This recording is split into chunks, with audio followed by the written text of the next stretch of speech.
It's my honor to serve as the president and CEO of the Hampton Roads Chamber, and on behalf of the Chamber staff, the Chamber Board of Directors, and our entire Chamber family, I want to welcome you to our number six Diversity, Equity, and Inclusion Forum. We are continuing the dialogue on diversity, equity, and inclusion this year to help set the conditions for all in the business community to succeed based on really two things: based on their performance and based on their potential. Regardless of their race, gender, sexual orientation, or anything else, we want a level playing field in the business community in Hampton Roads. We want everybody, all 800 and some thousand people in the labor force, to have an equal opportunity for advancement, for increased pay, for promotions, those type of things based on their performance and based on their potential. That's what we're shooting for. In the 3 years since we started this series, we have seen growth in the Commonwealth. Governor Northam has appointed the first ever statewide Director of Diversity, Equity, and Inclusion. We are honored to have Dr. Janice Underwood with us again today, and you're going to hear a little bit about some things that she's put together. I think she calls it One Virginia, and we look forward to hearing her later in the program. There's plenty of data, overwhelming data, to show a solid business case for diversity and equity in the business community. So let's put that question aside and dive into some of our local businesses and business leaders' best practices to ensure diversity and inclusion are a reality in our business. And we're not just placating DE&I in the business community, but we're actually implementing it. Our focus today is on how businesses are creating an inclusive culture. So before we move on with the panel, I want to thank our sponsors. We want to thank our presenting sponsor, Norfolk State University, Dr. Javon Adams-Gatson. You'll be hearing from her here in a minute. We were actually supposed to do this event at Norfolk State University, but because of the new restrictions that we have, we could not do it there, and we had to do it virtually, but we hope to have the next DE&I event at Norfolk State University. So thank you, Dr. Adams-Gatson. Thank you to our member spotlight sponsor, Cox Communications. We're always so thankful for the support of JD Myers and NECA Chazar, and you're going to hear from NECA here in a few minutes. We want to thank our health literacy sponsor, Healthier 757, powered by EdLogix. EdLogix is a great business that was founded and ran by Tom Chamberlain. You'll hear from him here in a minute. And health literacy, health education is just so important in our business community today. We want to thank our series gold sponsors, the Port of Virginia, John Reinhardt, Kathy Vick, and the entire team over there, always supportive of everything that we do. We want to thank them. The other series gold sponsor is Safe Light Auto Glass, and we want to thank James White. Our series bronze sponsor is Colliers International. And so at this time, Ron, did Dr. Gatson join us? He is here, yes. Oh, great. We have Dr. Javon Adams-Gatson, president of Norfolk State University, with some presenting sponsor comments. Dr. J? Can you hear me? Yes, we can hear you. And you can see me? Cannot see you, but we can hear you. Okay, all right. Well, I'm gonna figure out how to try to get you to see me, but in the meantime, thank you so very much for having me today.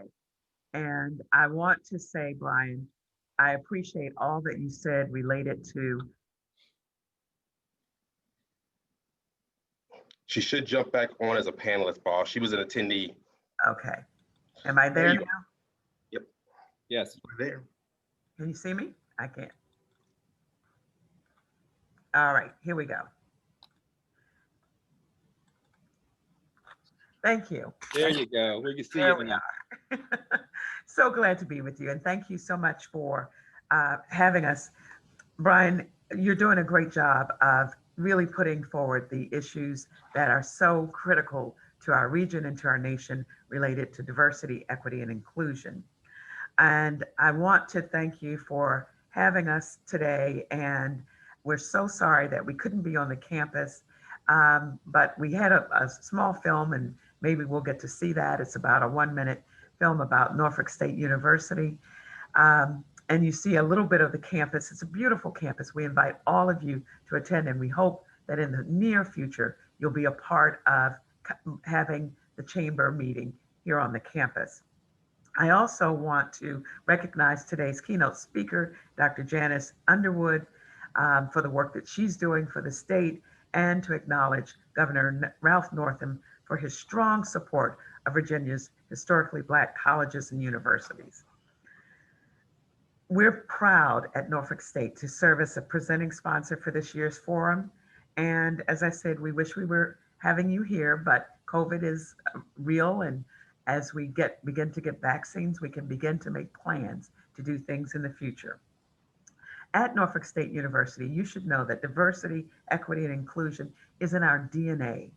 Our institution was founded on the belief that citizens should have the opportunity to access higher education. And over the past 85 years, we've delivered on that promise, while we were also helping the making Hampton Roads more inclusive as a community, and we have contributed to the economic growth and prosperity of the region. We are here because you have included us. Given the significant racial unrest in our country that we faced this past summer, this forum is critical and it's timely. We've come a long way in America, but we have a ways to go. And I think that's part of what we recognize with the things that happen with the social unrest. The good news, however, is that we are seeing business leaders, policymakers, and private individuals from across industries and background rise to the occasion. They're rising to the occasion to engage in difficult conversations and to make transformational investments to bring about lasting change. And we all know that's what it's going to take. Economics drives everything. As a member of the State Council of Higher Education for Virginia's Council of Presidents and as chair of the Task Force on Equity in Action, I can tell you personally that the presidents of universities in this Commonwealth are committed to the change that needs to happen in order for us to be a successful community and nation. We've seen campuses change the names of historic buildings. We've seen campus communities come together to think through better ways of realizing core institutional values. The message here is clear. Virginia's colleges and universities are leading the way in social change. And that's really important to all of us. At NSU, we have a Presidential Equity, Inclusion, and Diversity Committee, and it's focused on pushing the envelope to identify innovative ways to make our community even more inclusive and to serve as a model to other institutions of higher education for what diversity can actually look like, diversity in action.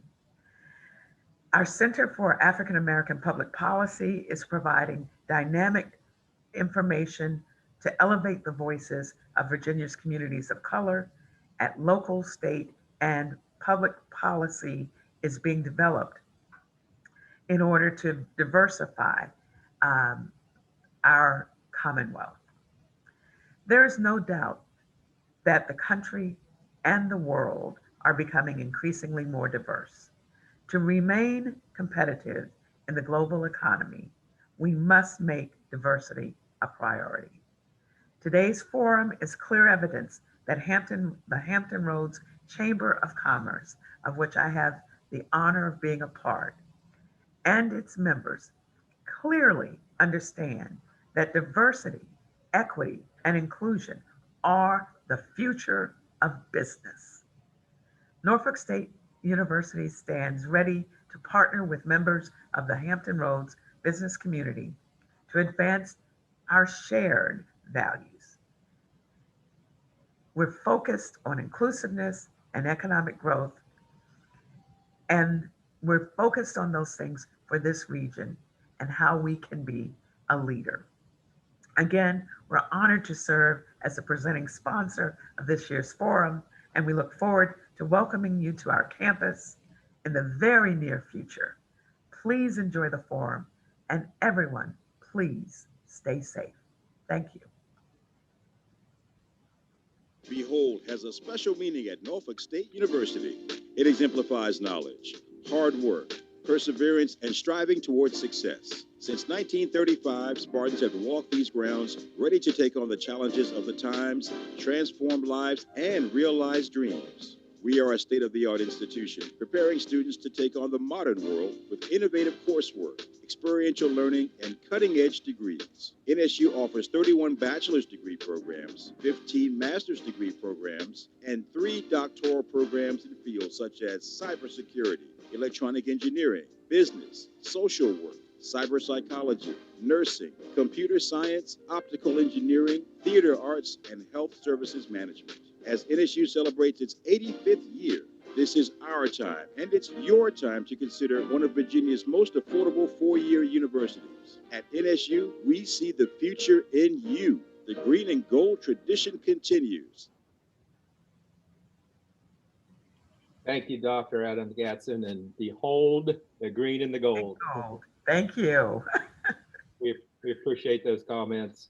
Another good friend of the Chamber joins us now. Neka Chiazar is the Regional Vice President for Government and Public Affairs for Cox Communication. Neka joins us with some member spotlight sponsors. Neka, welcome. Thank you, Brian. Good morning to you, and good morning to all the dear members, participants that are here today, as well as friends of the Chamber. It is my pleasure and distinct honor to be with this group today. I'd like to start off by saying that I feel highly favored and blessed to be here today in the year 2020 with so much going on in society.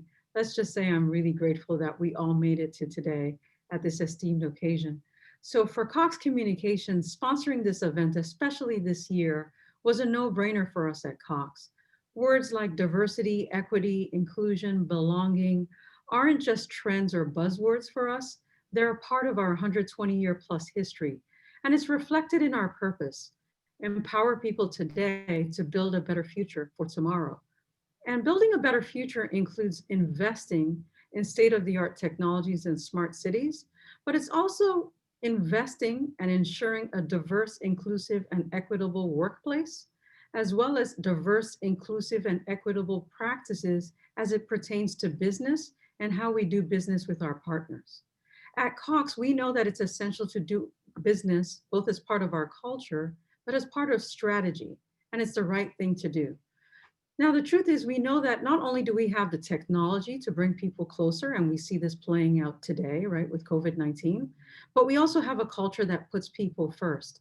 And this is evidenced in several things, including our ranking on the diversity index. This year, I'm proud to say we ranked 17 as one of the top 50 places to work, and 11 for supplier diversity.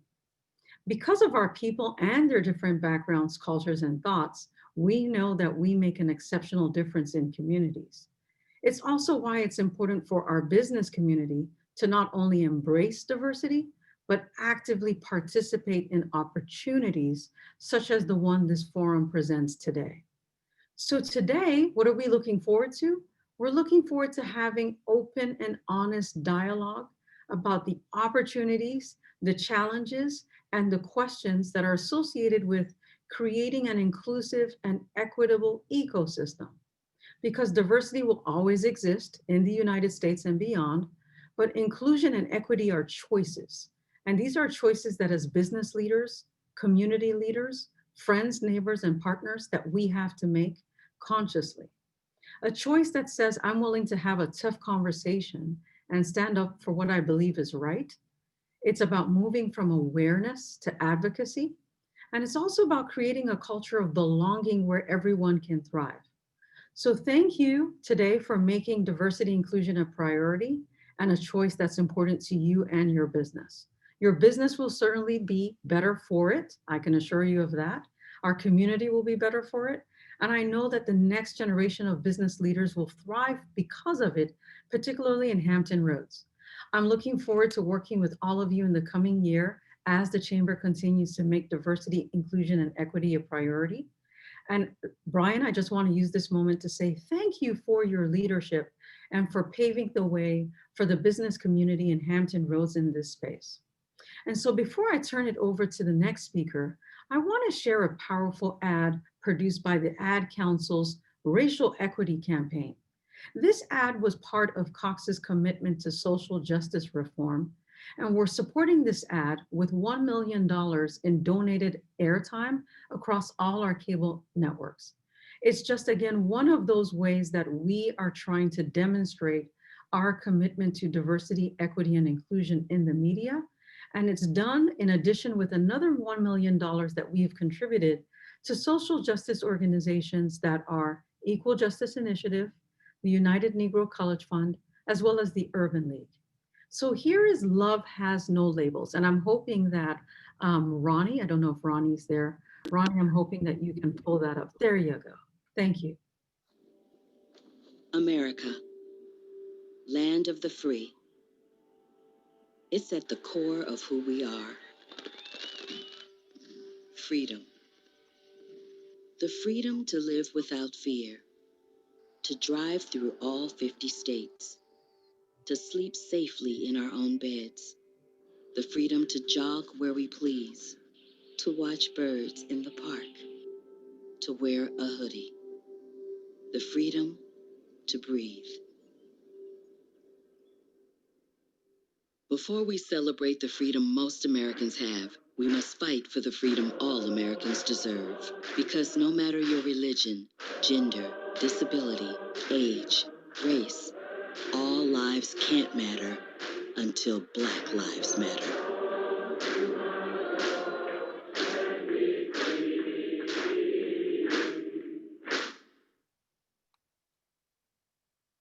Hampton Roads Chamber, thank you for watching. Love has no labels. Love has no labels in business.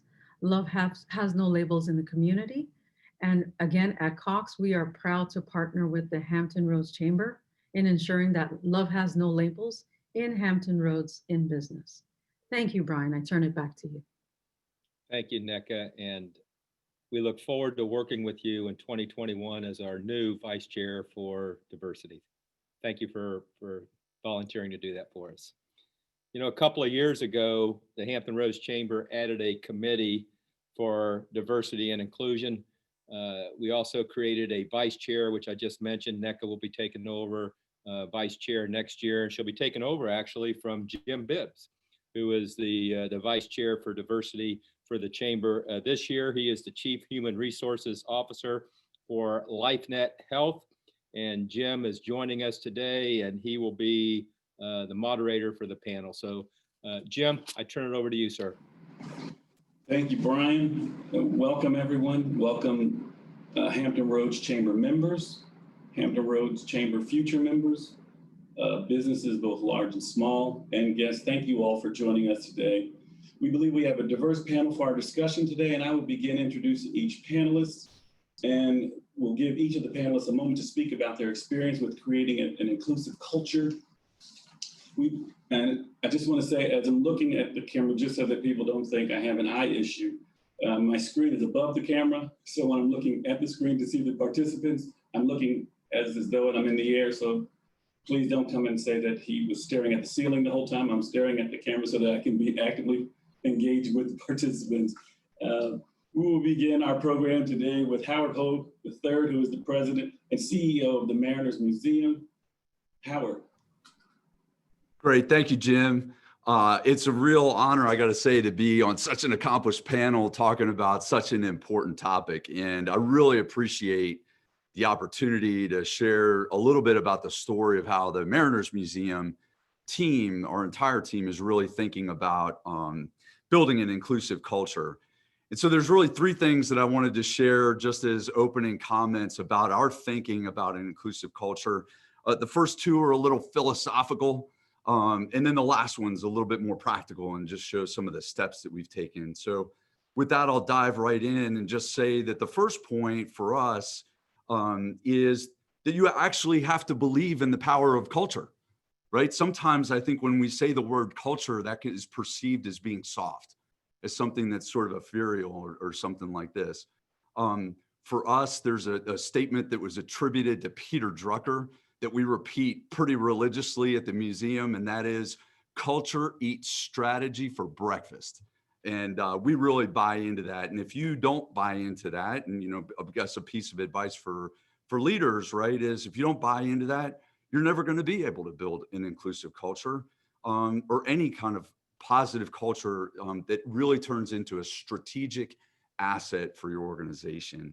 And so the second point then follows from the first, and again, a little bit more philosophy, and that is that building an inclusive culture, to me personally, is a leadership issue, first and foremost. And it's a leadership issue that boils down to the degree to which I personally, as Howard Hagee, value and respect the people on my team, and then I communicate that I value and respect them. And I have that expectation for all of the leaders on our team. And so two quick follow-on points to that. The first is that means that I don't get to pawn that off on the human resources manager. And I don't get to pawn that off on the diversity and inclusion, person or whatever. I can't sit in a meeting and turn to them and say, so how are we doing on that? It's my responsibility. It's the responsibility of every leader. And then the second follow-on point from that is I really believe strongly in servant leadership as the best way to go about building an inclusive culture. And for me, when I say servant leadership, most people on the call are very familiar with this term. When I say it, I mean that the leader's posture in an organization is in service of something, in my case, bigger than myself. And that, in this case, it's the mission of the museum, which we'll talk about in a minute. And that job one for me is to empower and develop my people, right? Our team. And so, so I think that the most and highest and best way to actively communicate to people that you value and respect them is through a servant leadership approach. And that leads to the final point that I wanted to make just about the Mariners Museum own journey. And that is that as a leader, so if the goal is that I believe in culture and I want to build a positive, inclusive culture, then I have to understand how the mission of the organization and our operations are actually advanced by that. And I mean specifically understanding it, more than just saying all perspectives are important or diversity matters and things like this. We got to get concrete about it. So here's the way that we've tried to do that at the museum. And I don't want to represent that we're perfect at it, but we're really working hard at it and we take it very seriously. The first thing we did was 4 years ago, we redefined our mission statement. And we say today that the Mariners Museum and Park connects people to the world's waters, because through the waters, through our shared maritime heritage, we're connected to one another. So we connect people to the world's waters because that's how we're connected to one another. And for us, at a moment in time when we've even just watched a video, right, about the forces that are sort of tearing at the fabric of our community, we have this really powerful narrative about how we're bound together as a community that transcends race, ethnicity, gender, age, socioeconomics, all the ways that we sometimes feel different from one another. We all have a shared connection to the water, and we want to awaken that in people. Okay, so that's the first step, right? Is we all articulate that. And so for us then, in order to operationalize that, we did three things. The first was we decided, gosh, well, if we're kind of caretakers and stewards of an important part of the social fabric of our community, then the entire community has to have access to that.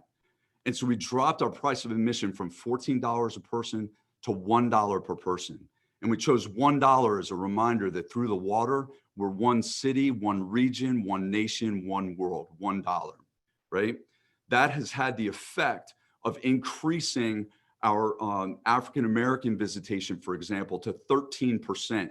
And by comparison, the national average says, there was a study by the American Alliance of Museums in the past few years that said about 4 to 4.5% of African-Americans report visiting art museums. And so we're not where we want to be, but we're already exceeding national averages through access. The second is the second step we took was to offer free educational enrichment programs to all of the school systems that have Title I schools in our region, starting on the peninsula, and we're now beginning to expand out. And so for these school systems that don't have the resources to fully outfit their classrooms, they have other priorities, right, than sending kids to a field trip. we give the free educational enrichment programs, and we provide for their busing. And we've seen the number of kids that we've served through educational enrichment programs grow from about 9,000 up to about 16,000. And we're continuing that trajectory. And then the last step is we realize that we have to do a better job of telling a full and complete history, right? Again, if we're all connected to the water, then we need to be able to tell how Black and brown faces have that connection every bit as much as we've historically done with respect to white male faces. And so I'll stop there. I'll probably have taken a minute or two longer than I was supposed to. But thanks again for the opportunity. And I really look forward to the discussion to follow. Howard, thanks so much. We weren't really counting just yet on the minutes, so you're all right, but we'll hold Kurt to it next. No. But I do appreciate that. And the Culture E strategy is one of my favorite sayings, but also books. So I appreciate you bringing that up, and especially the HR side of me really loves that even more importantly. So thank you for that. Next is a good pal of mine, Kurt Krause, President and CEO of Visit Norfolk. If any of you that are on this call don't know Kurt Krause, then you're non-existent. Kurt is everywhere. Good morning. Thank you, Jim, very much. I am so honored to be, as Howard said, to be part of this distinct panel and this very important discussion. Brian Stevens, thank you for your leadership in bringing this topic to the forefront. It is critical for us to be a successful city. It is critical for us to be recognized as one of the leading cities in the country, trying to strive to improve our cultural identity and education. Thank you, Dr. J, for being the sponsor. Thank you, Nick, to also being a sponsor. Cox and NSU are clearly leaders. And without your support, we would not be having this discussion today. I just want to take a few minutes and talk about our journey here at Visit Norfolk. I have the pleasure to being the president and CEO, and I joined in January of 2019, so a couple of years ago. A long history of hotel background, but I am thrilled to be here to promote our great city, promote Norfolk and the region as just an ideal place to experience a rich to that is so dynamic into culture over the last 400 years of our country. But for us at Visit Norfolk to really capture and grasp this thing called diversity and equity and justice and inclusivity, you've got to have an uncomfortable conversation. And while it's maybe hip and cool to have those conversations, it doesn't matter if it isn't uncomfortable, because if you're not ready to address those key components in a meaningful way, if you're not ready for a meaningful way, then you need to reschedule. You may even need to set up new participants to have that conversation, because it will be uncomfortable if you are true to what's going on. In that discussion that we've had and that we continue to have, it has to be an honest assessment. It has to be an honest assessment relative to the workforce. You know, what is the makeup of your workforce? How are you recruiting? How were we hiring? How are we retaining the talented people that we really want there, and being open to their cultural needs and their ability to share their culture, whatever that background may be. It's also an evaluation of the current leadership and the culture that exists, not only within our organization, but you know, I challenge everybody out there to make an evaluation of the boards that you may serve and what kind of influence you have on making sure that the board is reflective of the community that you are serving. One of the easiest things that we took and we knew that we could make changes on relative to the culture and particularly the minority community, the Swam community, is making sure that our procurement practices and policies were in place.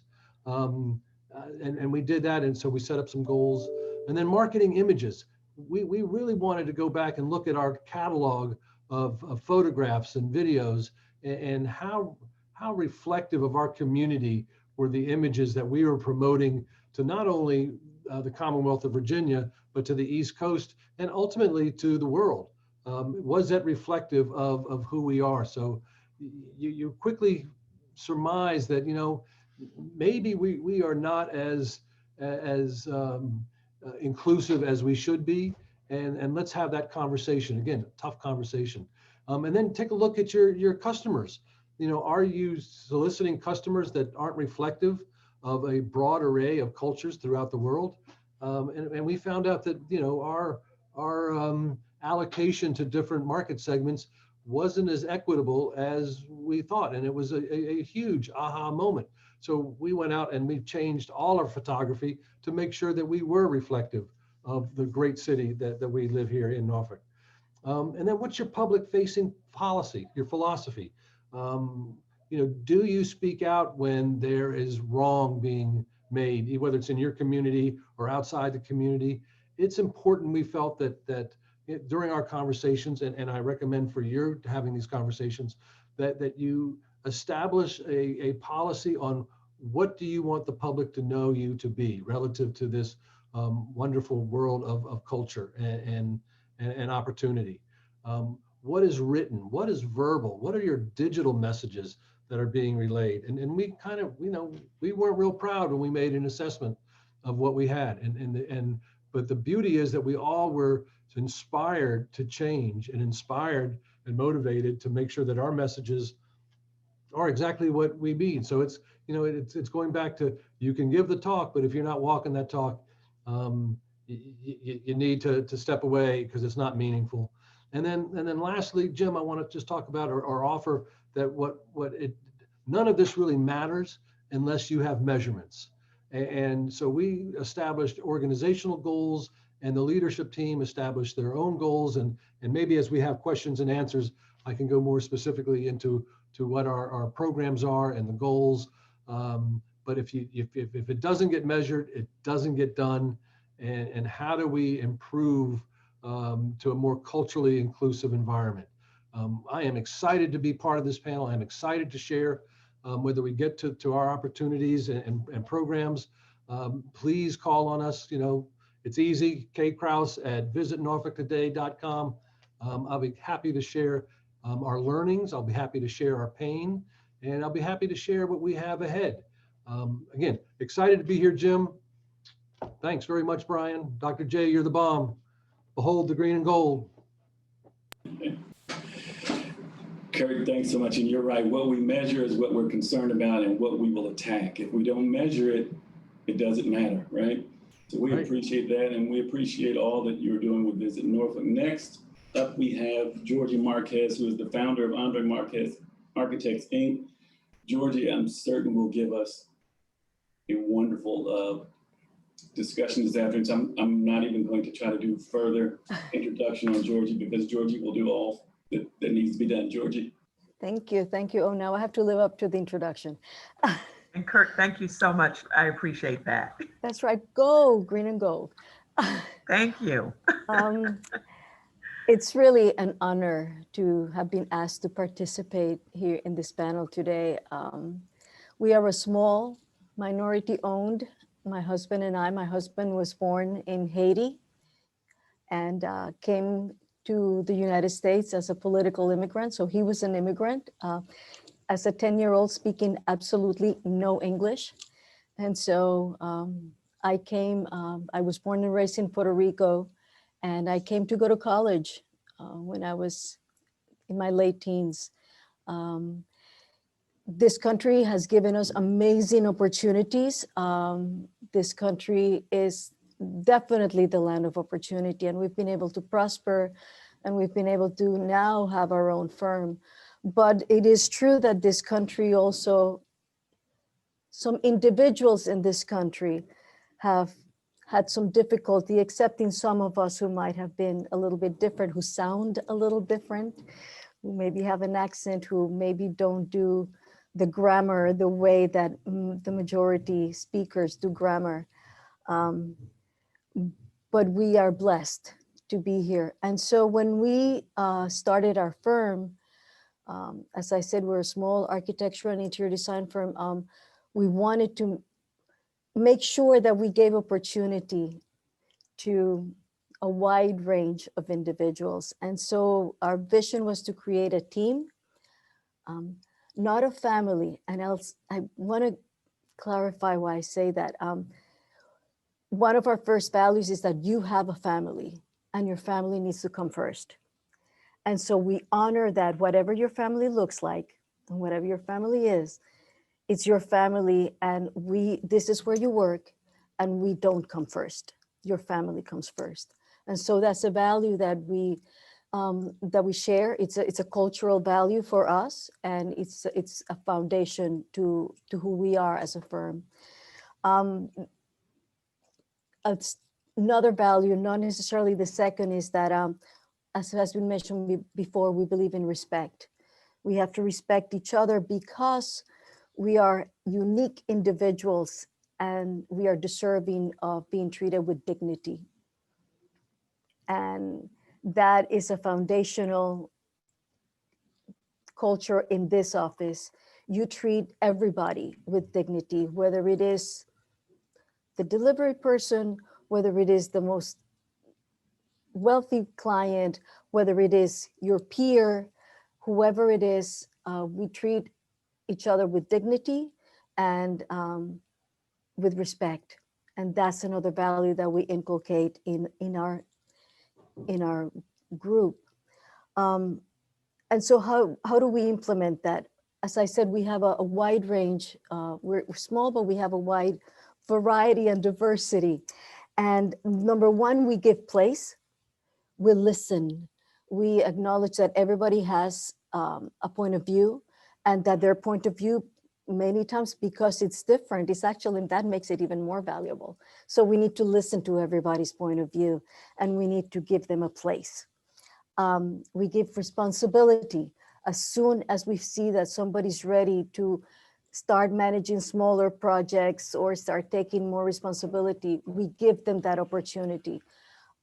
We want to grow each one of the people that work here, so that if the day comes where they want to move on, that they are prepared and that they're capable and they have the skills necessary.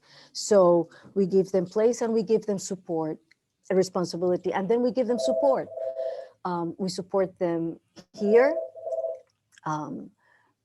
in our office, and we support them outside.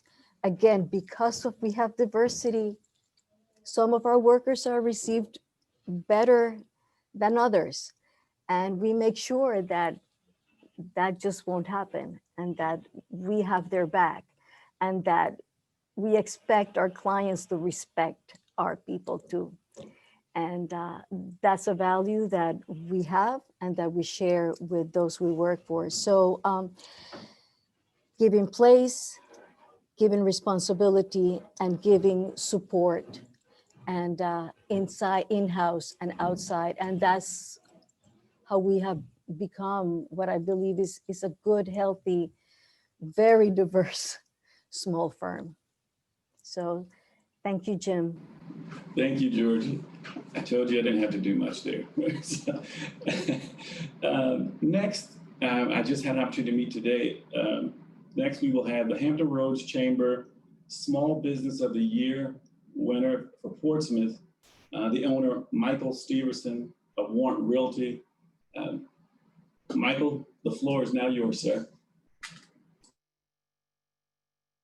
Not muted. Good morning, everyone.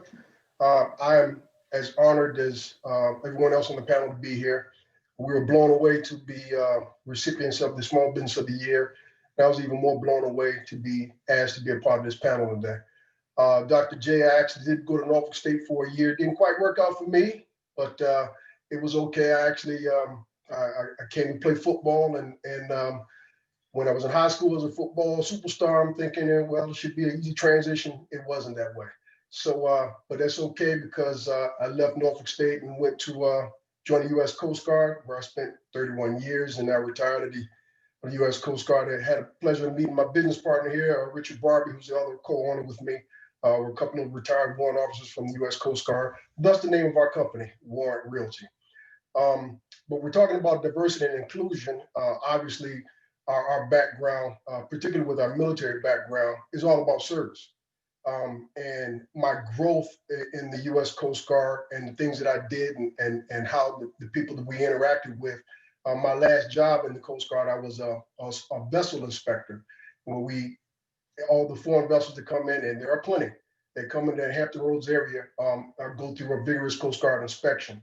Not many of those vessels are owned by American companies. And so they were foreign vessel owners and foreign vessel crews, and also that was a no-brainer for us to understand inclusion and diversity.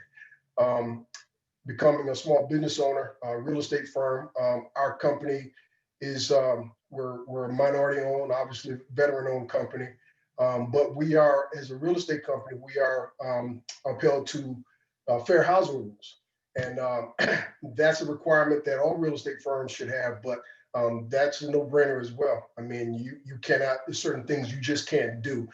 We've had opportunities, if you will, to where people have approached us, potential clients have approached us to ask us to do things that were very much against the fair housing requirements. And I actually thought one guy was actually testing me. I mean, he said something to me so blatant. I said, it's got to be a test. But nevertheless, we severed our communication with him immediately. And so it's obvious to us what we have to do as far as inclusion, as far as diversity. Our motto for our company is connecting quality people with quality property. And the most important phrase in that motto is the people. Rich and I are, again, a couple of retired veterans. I don't have to sell houses to be okay. I've got a 31-year retirement. I got some VA disability benefits. And so it's not about the money. It's not about trying to collect as much commission as possible for each property that we help person buy and sell. But for us, it is, in fact, about the people. And you hear a lot of people say that. It may sound cliche, but that is exactly what it is. I had a really nice, I really enjoyed listening to Georgie talking about how she does her business, and we're the same way. We are all about our clients. We're all about our clientele, but the respect factor is there to where if a person may approach one of my agents in a very disrespectful manner, we've got female agents, we've got male agents. We're very small firms as well. We only got 8 of us as a total, but we do very, very, very good business.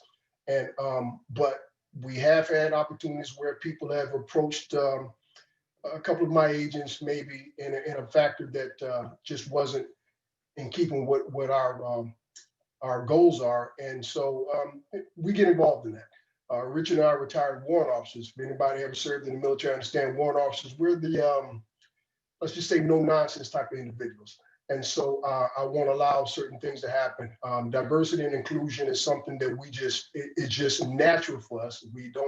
I don't play with it when it comes to that type of thing. And so for us to do what we've been doing for our military careers, it's all about service. And the same thing we do here with our real estate firm, it's all about service. I love being in the city of Portsmouth. I love being a part of the Hampton Roads Chamber. And what we do here is, you either do it the right way or you won't do it at all. And before we tell you won't do it at all, you're going to hear about it. So it's just what we do. But again, I won't take up too much time. I'm really, really in awe about being a part of this panel. Thank you guys for allowing us to be here. If there's anything we can ever do as far as helping the Hampton Roads Chamber to do any of this stuff, we would be more than happy to be a part of it. But I'm going to turn over my time at this point, but feel free to contact us at any time, and I look forward to the continuation of the discussion. Michael, sir, thank you so much. And we appreciate you. We appreciate what you're doing there in Portsmouth, and we appreciate your comments this morning. So thank you so much. Thank you. Our final panelist is a former colleague of mine, and what I like to refer to as my former chat buddy. We don't get to chat as much anymore because we're not together, but former colleague, and she needs no introduction, but because this is a program, I have to introduce her formally. It's Kathy Vick. She is the Chief Development and Government Affairs Officer at the Port of Virginia. Kathy, the floor is yours.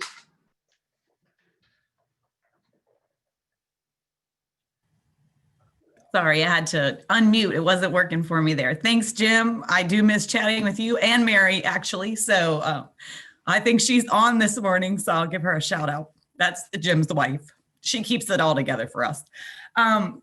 So I'll just say that, like many of you, our diversity inclusion at the port is very broad-based. We believe our workforce should look like the global market that we serve. And so, we really focus on diversity of, like Howard said, race, gender, ethnicity, age. As you can imagine, and probably a lot of people have a stigma that at the port, it's a bunch of old white males, right? And once upon a time it was, but we've done a really good job of recruiting and starting mentoring programs. For example, at communities and schools in Portsmouth, we bring in students to see what we do. I'm always a believer of kids want to be what they can see. So like I grew up, my dad was a cop, my mom worked at a bank, I had teachers. Those were the three things that I wanted to be.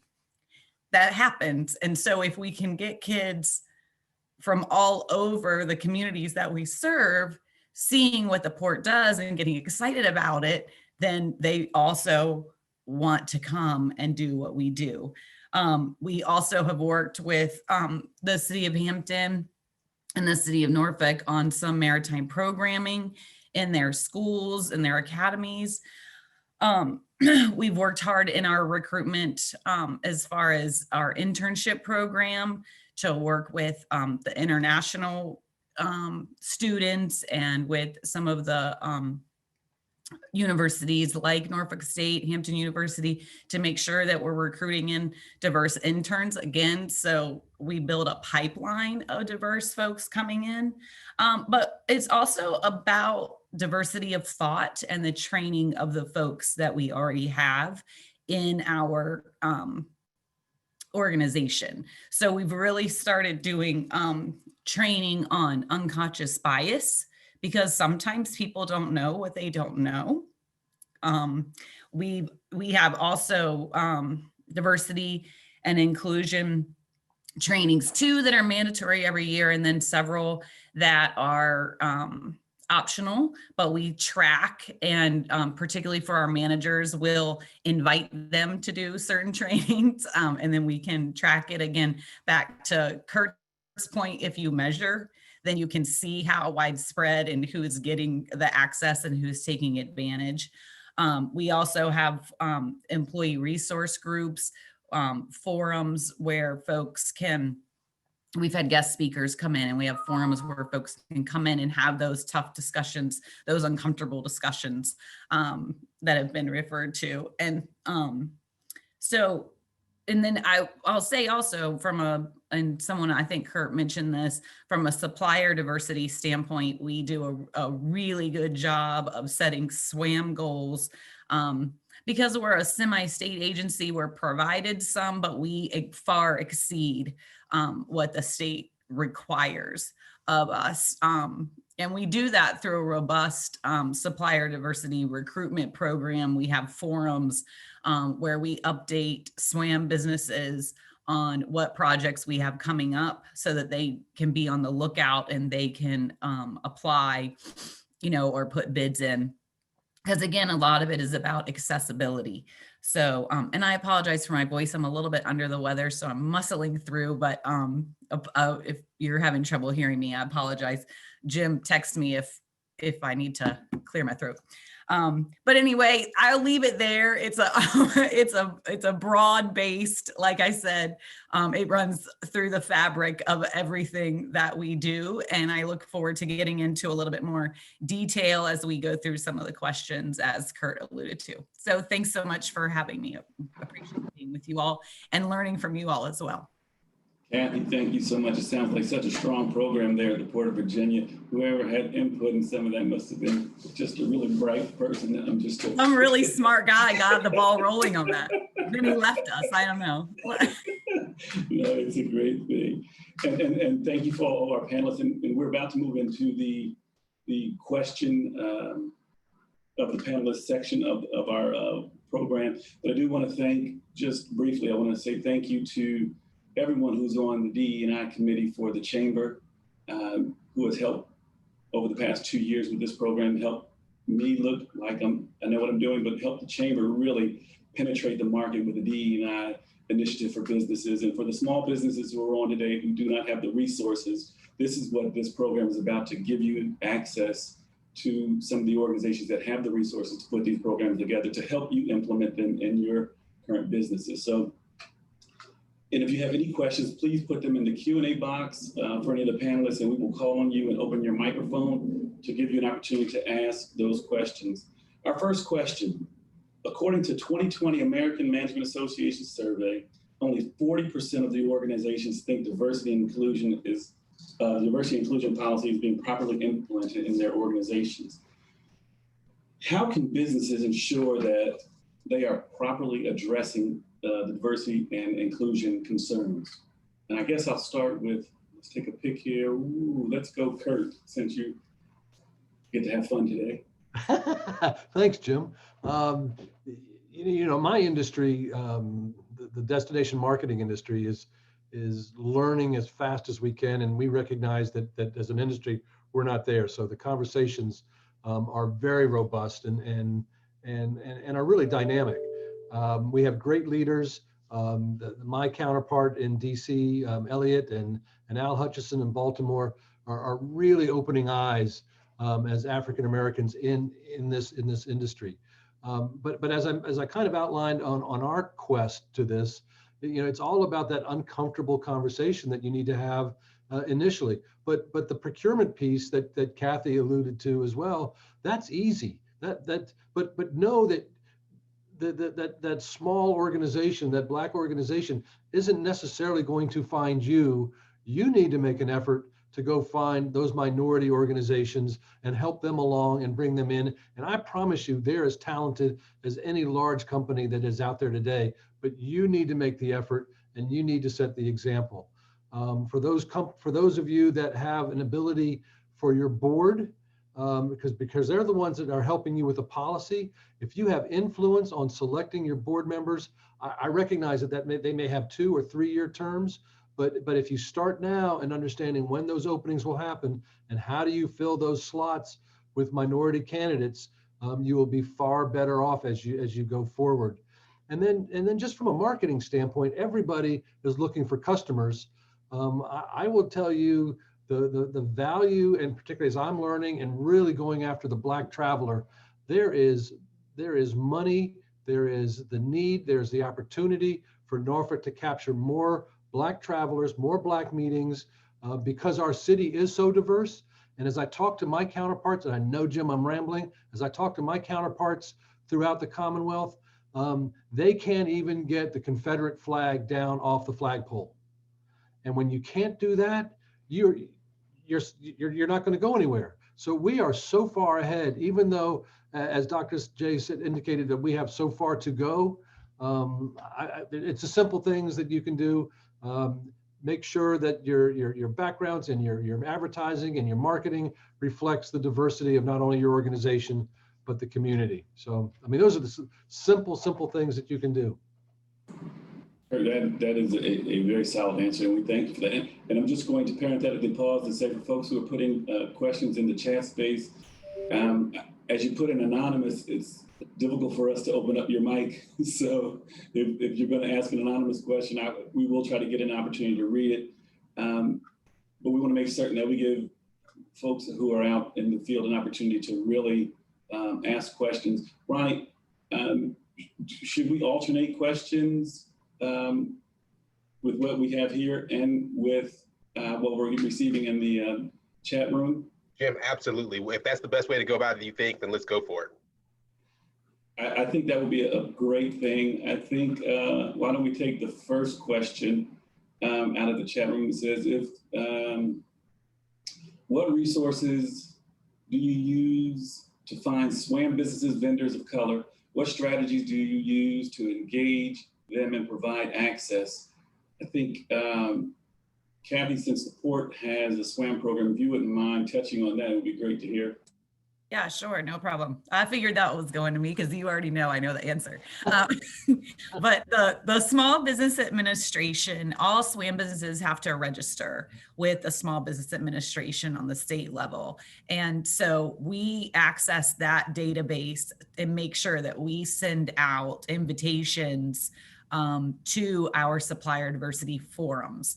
And what we do is we don't only invite the small businesses to those forums, but we also invite larger contractors, because a lot of times we find we do really large infrastructure projects at the port. And so it might not be that a Swam business can manage the entire project, but there are a lot of opportunities to be subcontractors to the general contractor. So we make sure that it's not just an accessibility to us, but also accessibility to other vendors with whom they might partner to put together a package to respond to our bids. And we do that. We try to do it 2 times a year. Our next one is in January. And it will be virtual this year, which makes it a little bit harder, but that's typically how we do it. We also have a running database that we keep from those forums so that when we have bids coming out, we notify to make sure that they're receiving notice that there are opportunities. So we've built that database over time, and we always welcome more folks. Jim, if I can just say real quickly, and I don't know this to be where the chamber stands, but, and then maybe Ronnie or Brian, you're already doing it, but what a great way to identify your members with some kind of SWAM or minority categorization to make it easier for us to go search for that photographer or that caterer or what have you, but maybe you're already doing it. Kurt, we're not doing that currently, but it's certainly something that we can look into doing. It's a great idea. Thanks. Thank you, Kathy. Excellent. Society of Human Resource Management released the 2020 research study on toxic workplace cultures and the employees who work in them. 58% of employees quit their jobs due to workplace culture concerns, with a turnover cost of approximately $223 billion over the last 5 years. How do we lower these numbers and help employees feel included in the workplace? Howard, I guess I'm going to let you take that one, if you don't mind. Anyone else who wants to follow him, please feel free. Great. No, I appreciate that. And I got to say, I'm actually familiar with that study. And one of the things, the 2 things I really appreciate that the study says is, number one, it's all communication. And then they also say it's not good enough to be average, that you've got to be better than average. And so it's quite aspirational in that respect. And so maybe I would say sort of 2 things. And it's interesting because the Mariners Museum, this is part of the journey that we've been on. I would tell you that about 5 years ago, right before I began at the museum, we had a 37% personnel turnover rate in the year before I started. This past year, our turnover rate was 7%. And we had one of our employees nominated us for top workplace, and we were fortunate enough to be recognized as a top workplace in Hampton Roads, right? And that's based on an engagement survey. And so I share that not to brag, but to say, like, we've actually seen the results of focusing on being better than average in communication. And if I can just say communication, it's sort of message out from leadership, and it's feedback in from everybody else. And as far as the message out goes, I spoke earlier about the mission, right? We connect people to the world's waters because that's how we're connected to one another. I talk about the mission a lot, and I talk about team a lot. And I talk about family. I loved hearing Georgie talk about family. We talk about family a lot at the museum. And the idea is that we just need to reinforce over and over and over again that everybody is a part of a community, or they're part of a team, or they're part of a family. And in terms of building an inclusive culture, I think that's really, really important that authentic message get out. And of course, you have to back it up, right? And I think we've done that. But don't underestimate the power of that message being repeated. Because I said it once does not mean that everybody's holding firm to that through turmoil or et cetera. We got to repeat it over and over again. And then in terms of the feedback in, I personally have an open door policy. I'll talk to anybody about anything on our team. Communicate pretty regularly with all staff emails. And we have a team, we're not the port at all. We have 92 people on our team and a couple of hundred volunteers, and communicate pretty frequently with all staff emails, with all staff meetings. And the truth is, we're also really purposeful as a leadership team about when we're making a decision or we're communicating something, we will stop and we will go to people and say specifically, Kathy, what do you think of that? Kurt, what do you think of that? Georgie, what do you think of that? Michael, what do you think of that? You know, and go to the person to make sure that we're grabbing a hold of their feedback and pulling it in. And so, and all of us have had the problem, right? Where you sort of say to an empty room, are there any questions? Yeah, every person's got a question. Who's going to raise their hand and ask it? Nobody, right? And so the leadership part of it, right? This being a leadership function is us having to reach in and grab and take responsibility for people to ask and give their feedback and things like that. Yeah, I wanted to follow up on that. We have to create a place that's safe for our employees.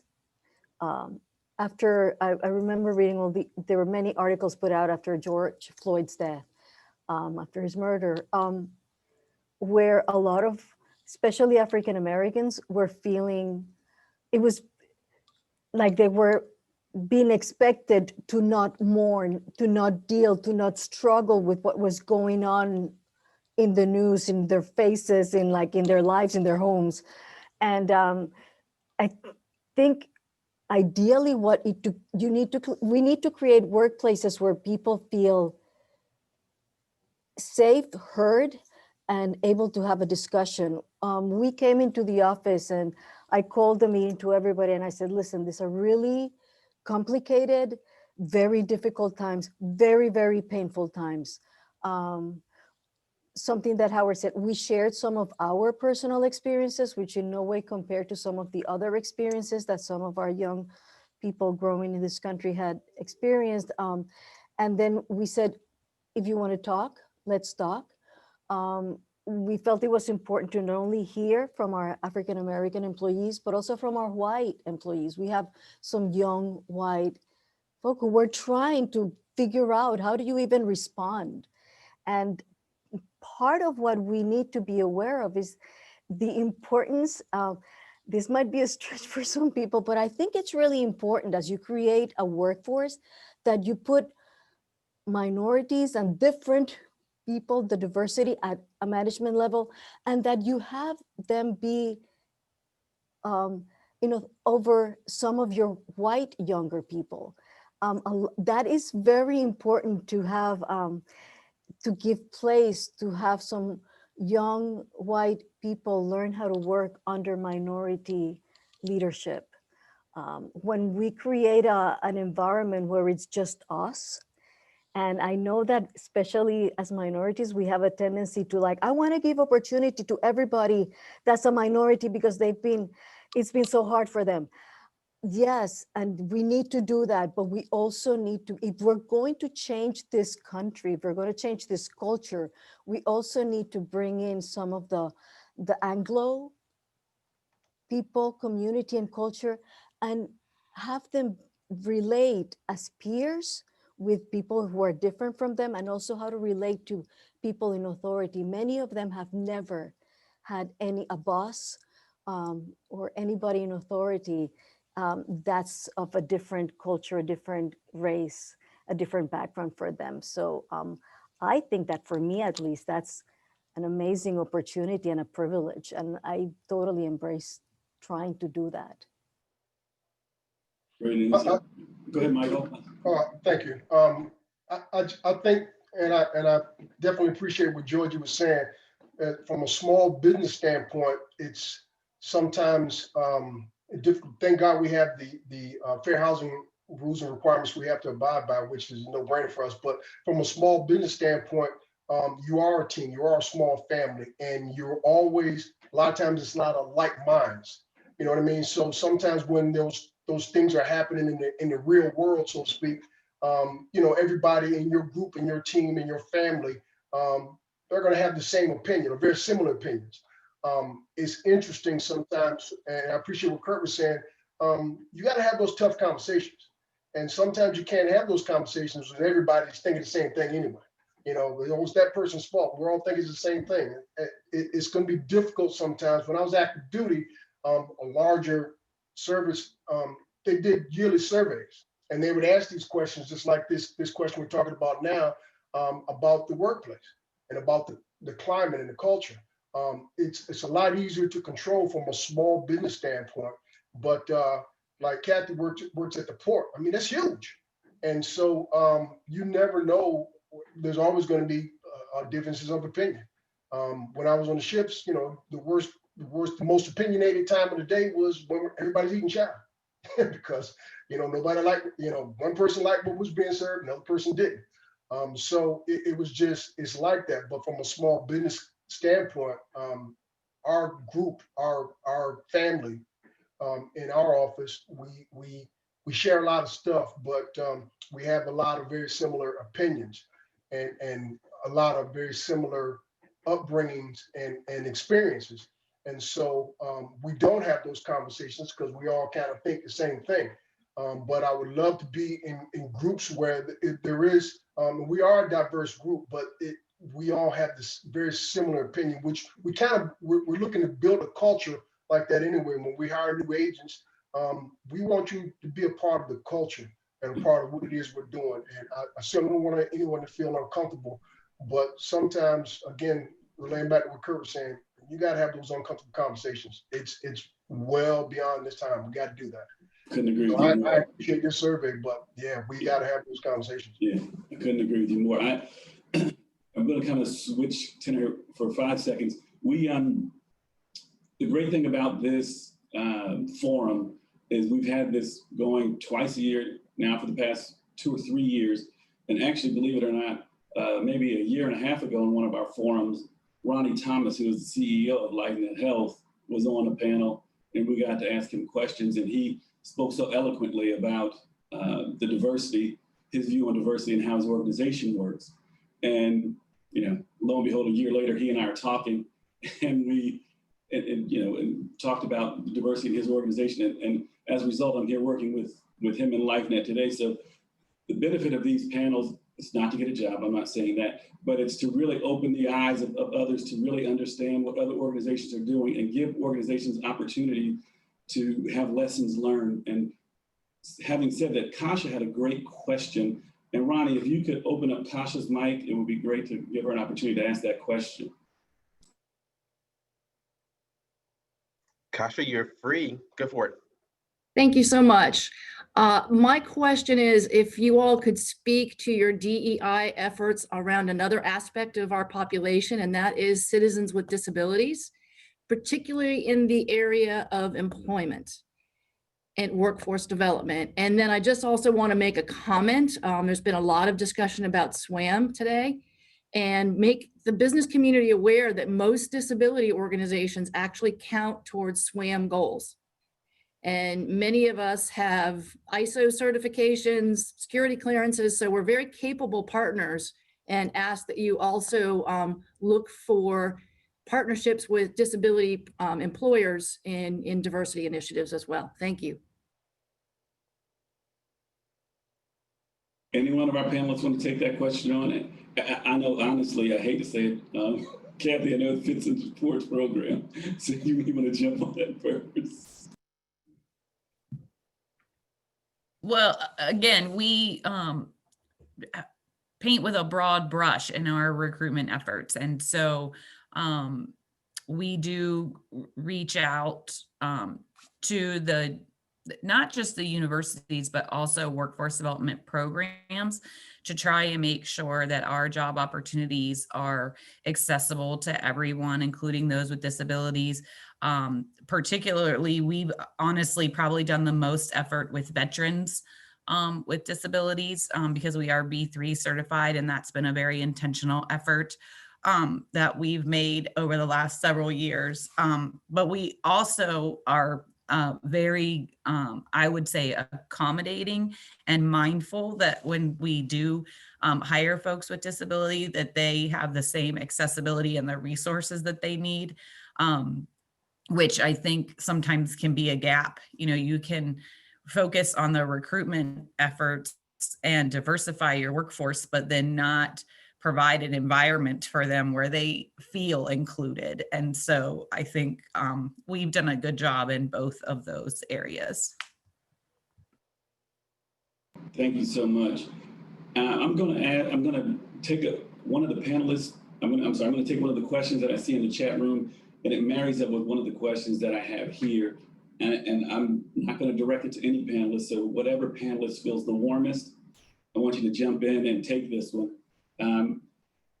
Is diversity and inclusion a continuous process in your organization? And I'm asking that because Mavis McKinley asked the question, saying that Howard touched on this. It may seem that organizations understand benefits of hiring and maintaining inclusive and diverse workforce, but are they encouraged for levels of consistent engagement with your diverse staff and the bubbles that are not created within your organization?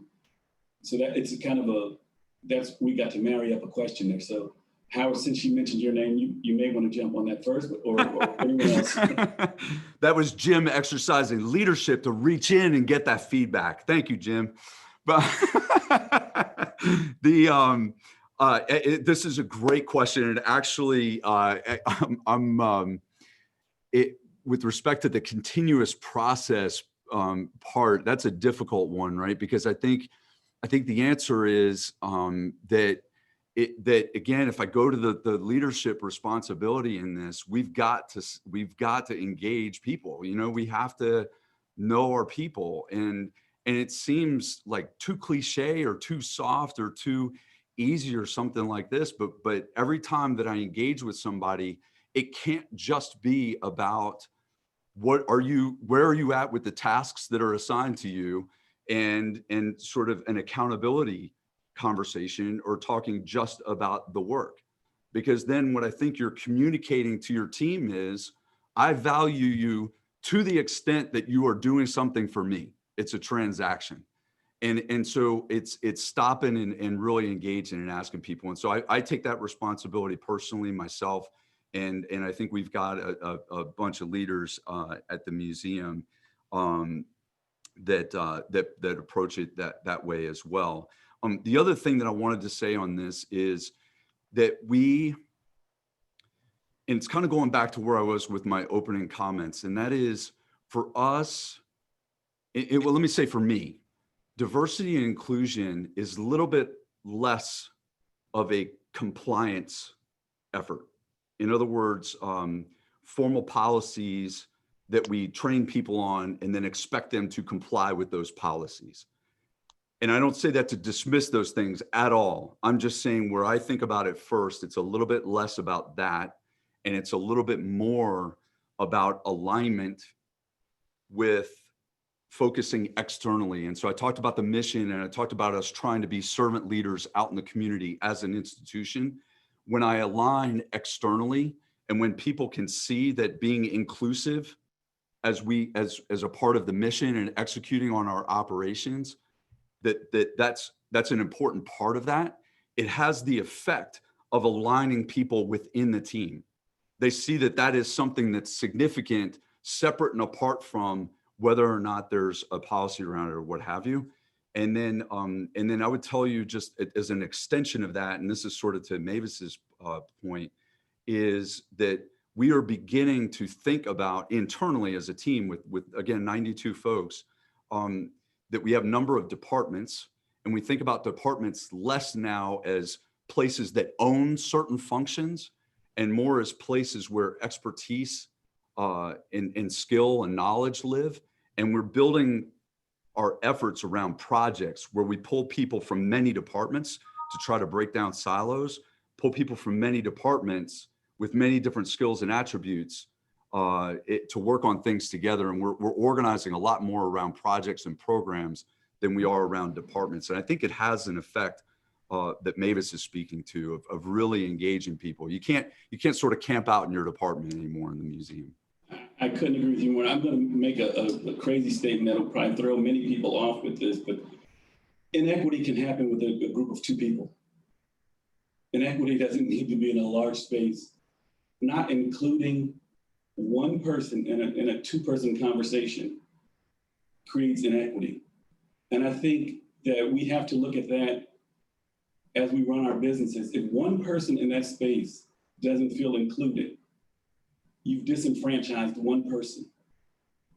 So, oftentimes we look at these major programs and we say these major organizations that this is great. This is it to the smallest of companies that there are 2-people companies. If one person isn't included in the decisioning, you've already created an inequity in your business. So I want us, when we're talking about this, oftentimes we look at the bigger businesses, and I picked on Kathy because I know what the court does, and I know Kathy can handle it. And we talked to Kurt, we talked to Georgia, we talked to Howard, we talked to Michael. But for the smaller businesses on this call today in this forum, understanding that inequity can happen in a 2-person organization, it really should change how all of us look at this.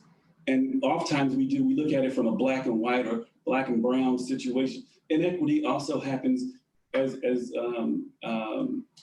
Kasha mentions, with folks with disability, but also it happens with just anyone who is not included in the space. So we really have to start to understand that diversity, yes, it is with Black, brown, male, female, all of the Title VII pieces, but it also is thought, diversity of thought, and creating a culture where people can think and be included, with their thoughts being included in the process, is so significant. So we could go on for hours about that, but I know we have to move this program forward, and I'm just really supposed.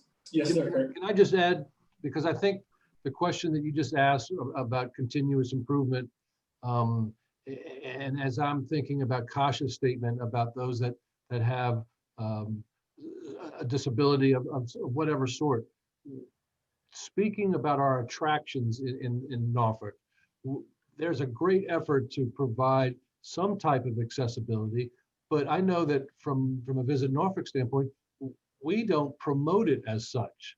So you talk about continuous improvement here, just by this dialogue, and including those thoughts. And I know I have some of my staff, because I see a Q&A from Visit Norfolk and that they're listening, but here's an opportunity for us to potentially bundle what makes Norfolk special with accessibility, regardless of the mobility or vision or whatever the impairment may be.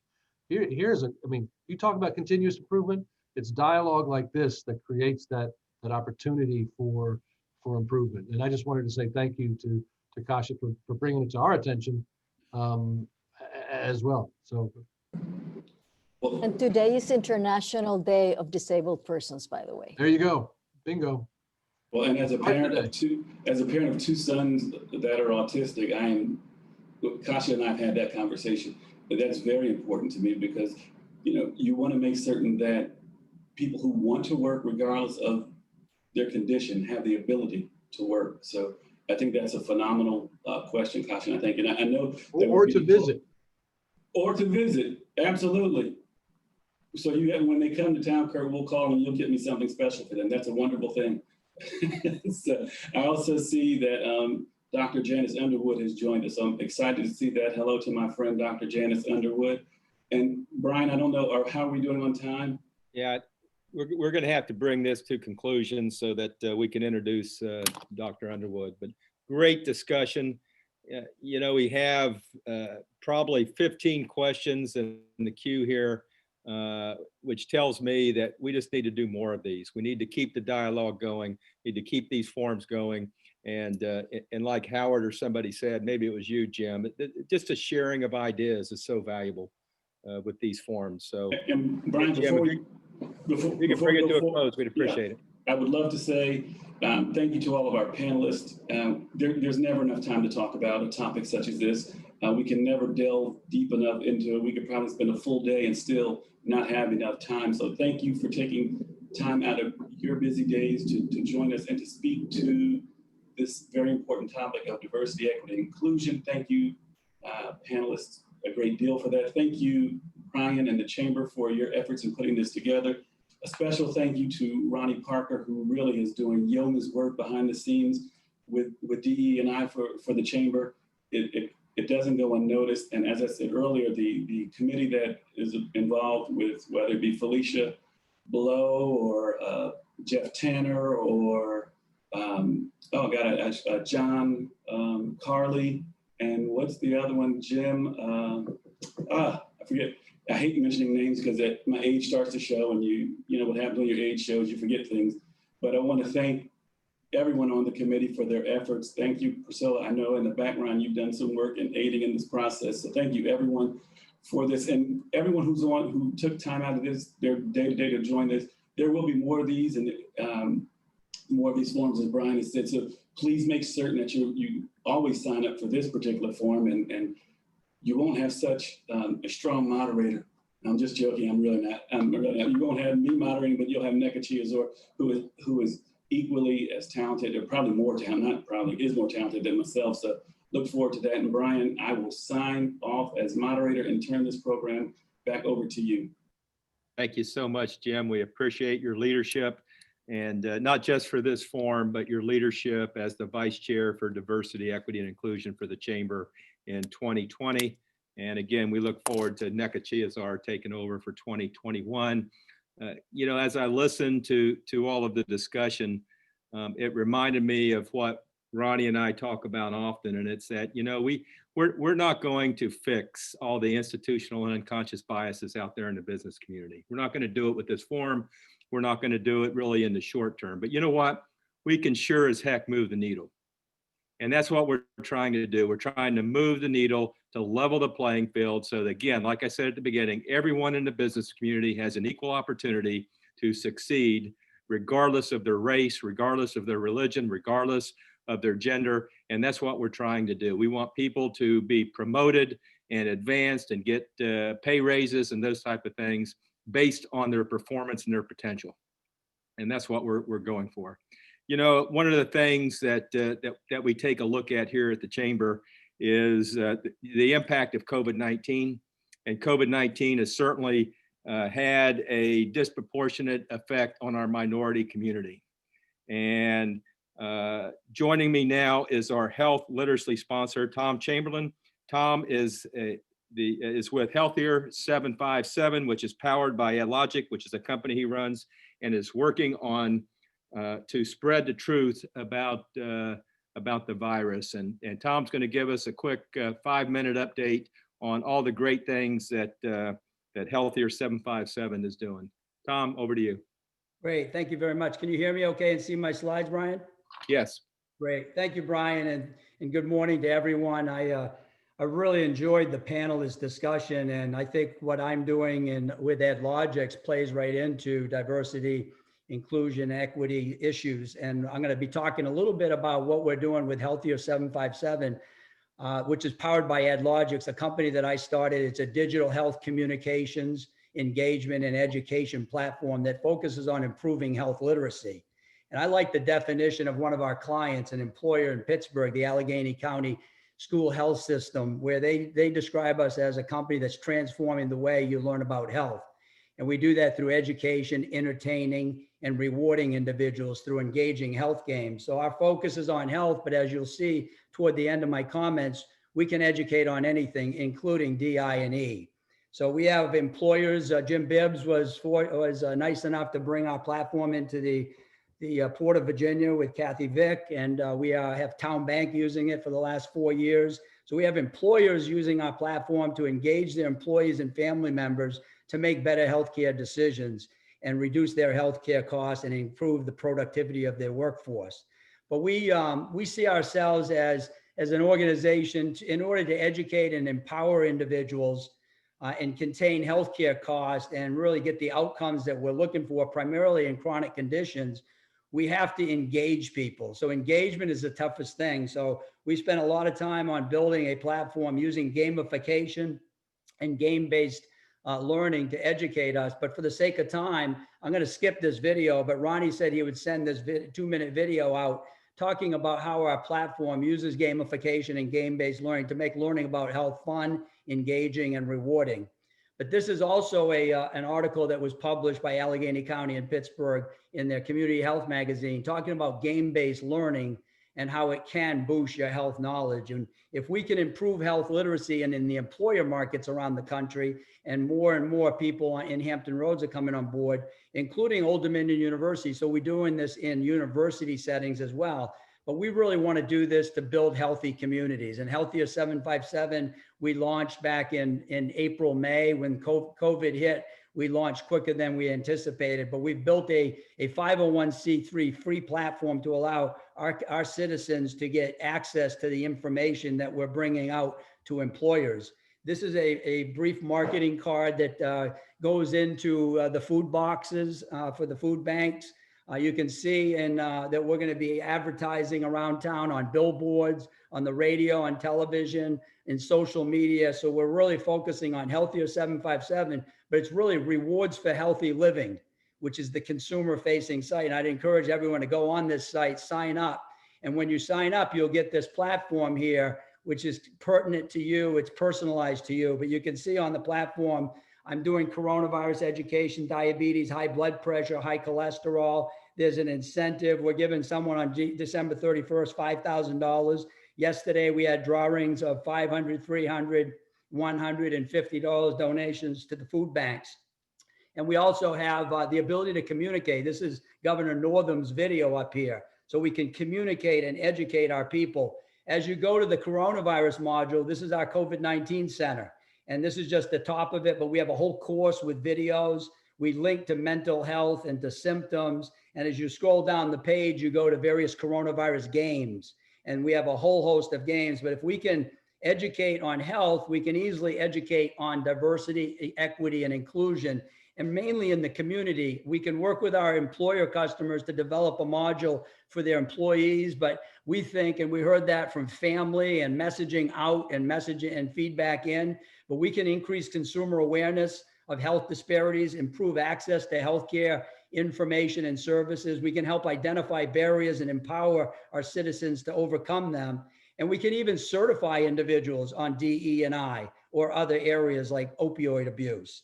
And this, I like really the difference between equality and equity. If we can educate our community, then we can get acts of kindness and better appreciation for what's going on in our community to help others, to have everyone in the game. So I think that's a huge area. We're working closely with organizations. We have 25 members. Some of the people on this call are using our platform. Others are on our board of advisors, but we're working with the Hampton Roads Alliance to integrate our health literacy into the Recovery and Resilience Action Framework. And then just lastly, I'd encourage everyone to spread the word about Rewards for Healthy Living and help us transform the way consumers learn about health. We think there's a lot of opportunity, and I'd love to figure out how we work together to get the message out from the panelists and from Janice Underwood's upcoming comments. Thank you very much, Brian. I appreciate the opportunity to share what we're doing. We want to make Hampton Roads the most health literate and the most knowledgeable about DI&E in the nation. Thank you so much, Tom. We appreciate it.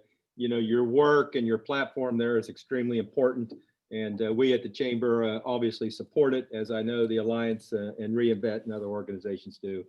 We concur with your objective to make Hampton Roads the most health literate region in the country. So thanks again, Tom, for all your hard work. Thank you, Brian. It's all about economic prosperity. Absolutely. Thank you so much. We now move on to our keynote address. Dr. Janice Underwood is no stranger to Hampton Roads. She's no stranger to this chamber. She has always been so supportive of everything that we've done, especially in the space of DE&I. She serves as the Director of Diversity, Equity, and Inclusion for the Commonwealth of Virginia. In fact, she is the first Chief Diversity Officer in the nation.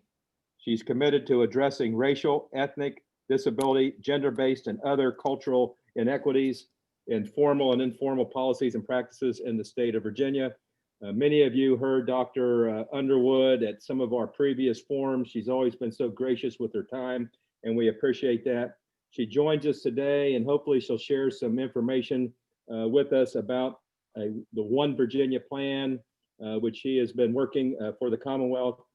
And I might add, before I turn it over to you, if you have questions, just like with the panelists, please put those questions into the Q&A chat box at the bottom of your screen. Dr. Underwood, over to you, and thank you so much for joining us today. Well, thank you so much. Give me a thumbs up if you can hear me. All right, great. Well, thank you, Brian, for that kind introduction. I just want to take a point of privilege. I'm not the first Chief Diversity Officer, but I'm the first Chief Diversity Officer in a governor's cabinet. So I want to give a shout out to all of the Chief Diversity Officers and Vice Presidents of Diversity who are out there that I link elbows with.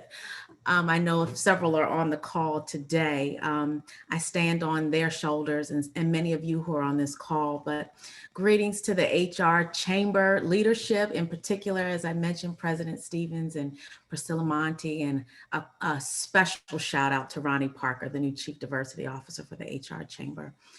All distinguished guests, participants, elected or appointed officials that may be on the call that I missed in the participant list, a special hello to one of my faves, Dr. J, President of Norfolk State. Love you. And everyone who's really come to be part of this conversation. I see so many friends in the virtual world we're in right now. I've already received several text messages, so I'm definitely standing in solidarity with you. It is a sincere pleasure to be here virtually with you today to continue this important and ongoing discussion that, as you know, as Brian shared, I've sort of been on this journey with you. I remember being with you just, I may have been a month or two in to the appointment. I remember being with you all in Norfolk. So I came in today, was able to listen to the panel discussion and even Tom Chamberlain's presentation. And Tom, I use that same equity and equality slide, but so I'm very familiar with that. I'm going to challenge us to even go beyond equity, right? Let's go for justice, where we tear down the wall that separates the three from the game, right? So let's go even further. Let's shoot for justice.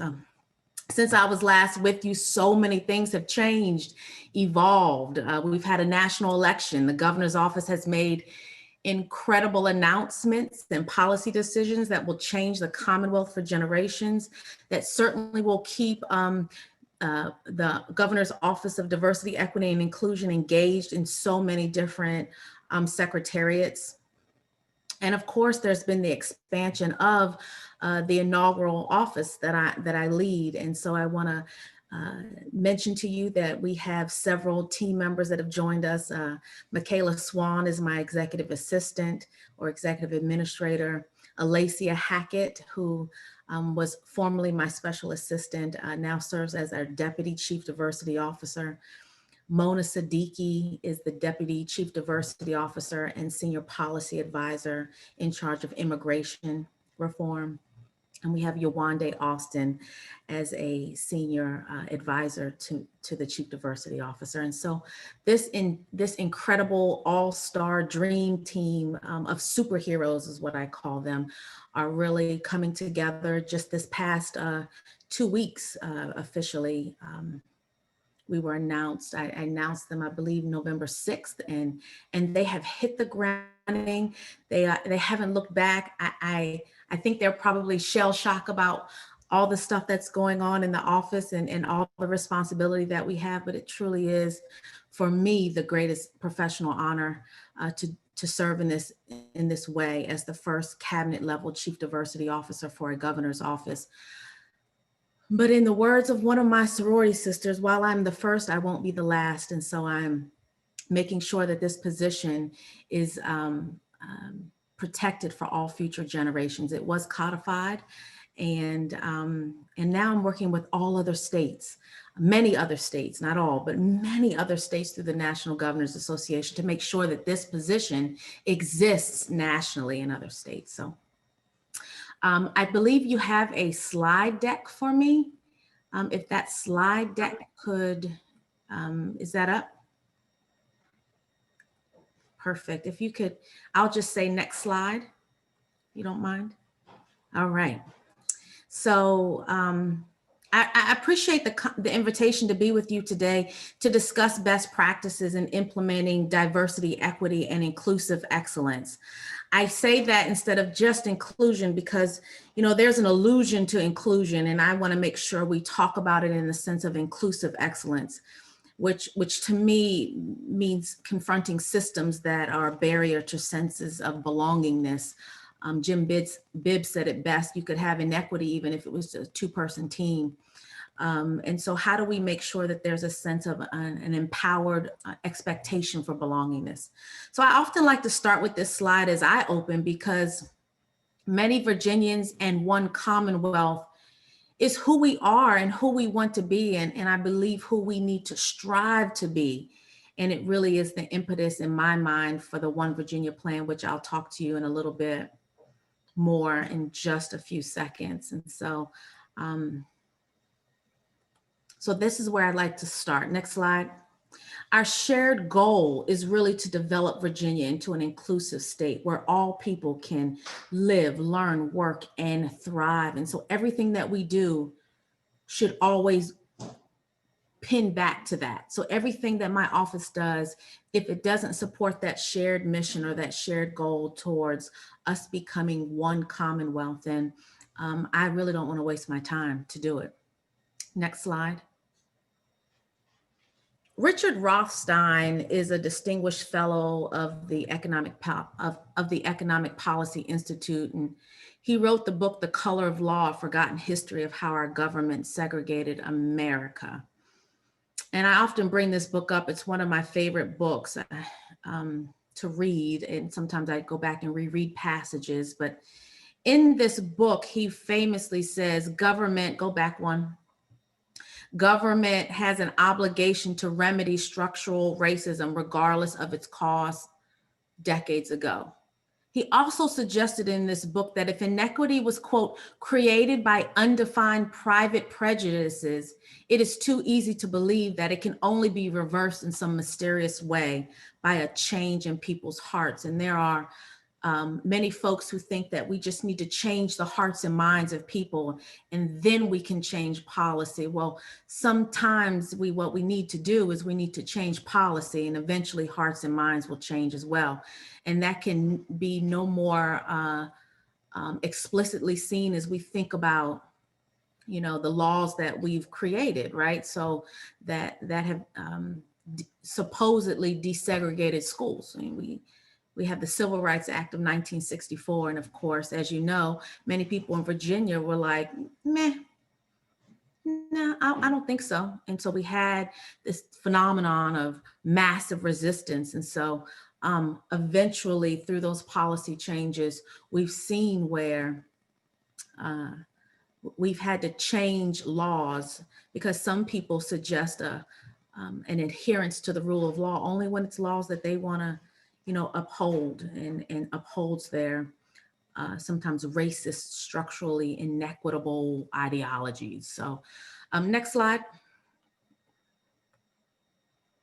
Everything that I'm going to talk about, I couch with Richard Rothstein, but I want to dovetail into this idea of me.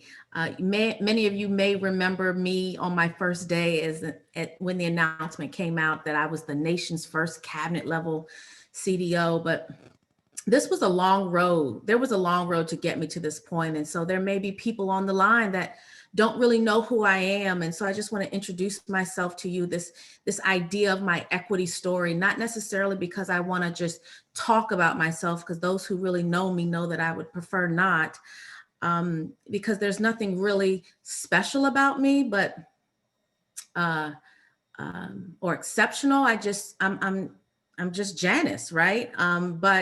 But I want people to know my heart. I want you to know that I didn't just walk in this role off the streets and just say, you know, the governor just said, hey, we need a chief diversity officer. We need some window dressing here. So she'll do. No, this is work that is iterative and ongoing. And I often say one never arrives. Lifelong learning has really epitomized my journey, my walk. I've been a biology teacher, a teacher educator, a director of diversity at ODU. I know Dr. Valika Gatling is on the line, so shout out to my my sorority sister and the current director of diversity initiatives at Old Dominion.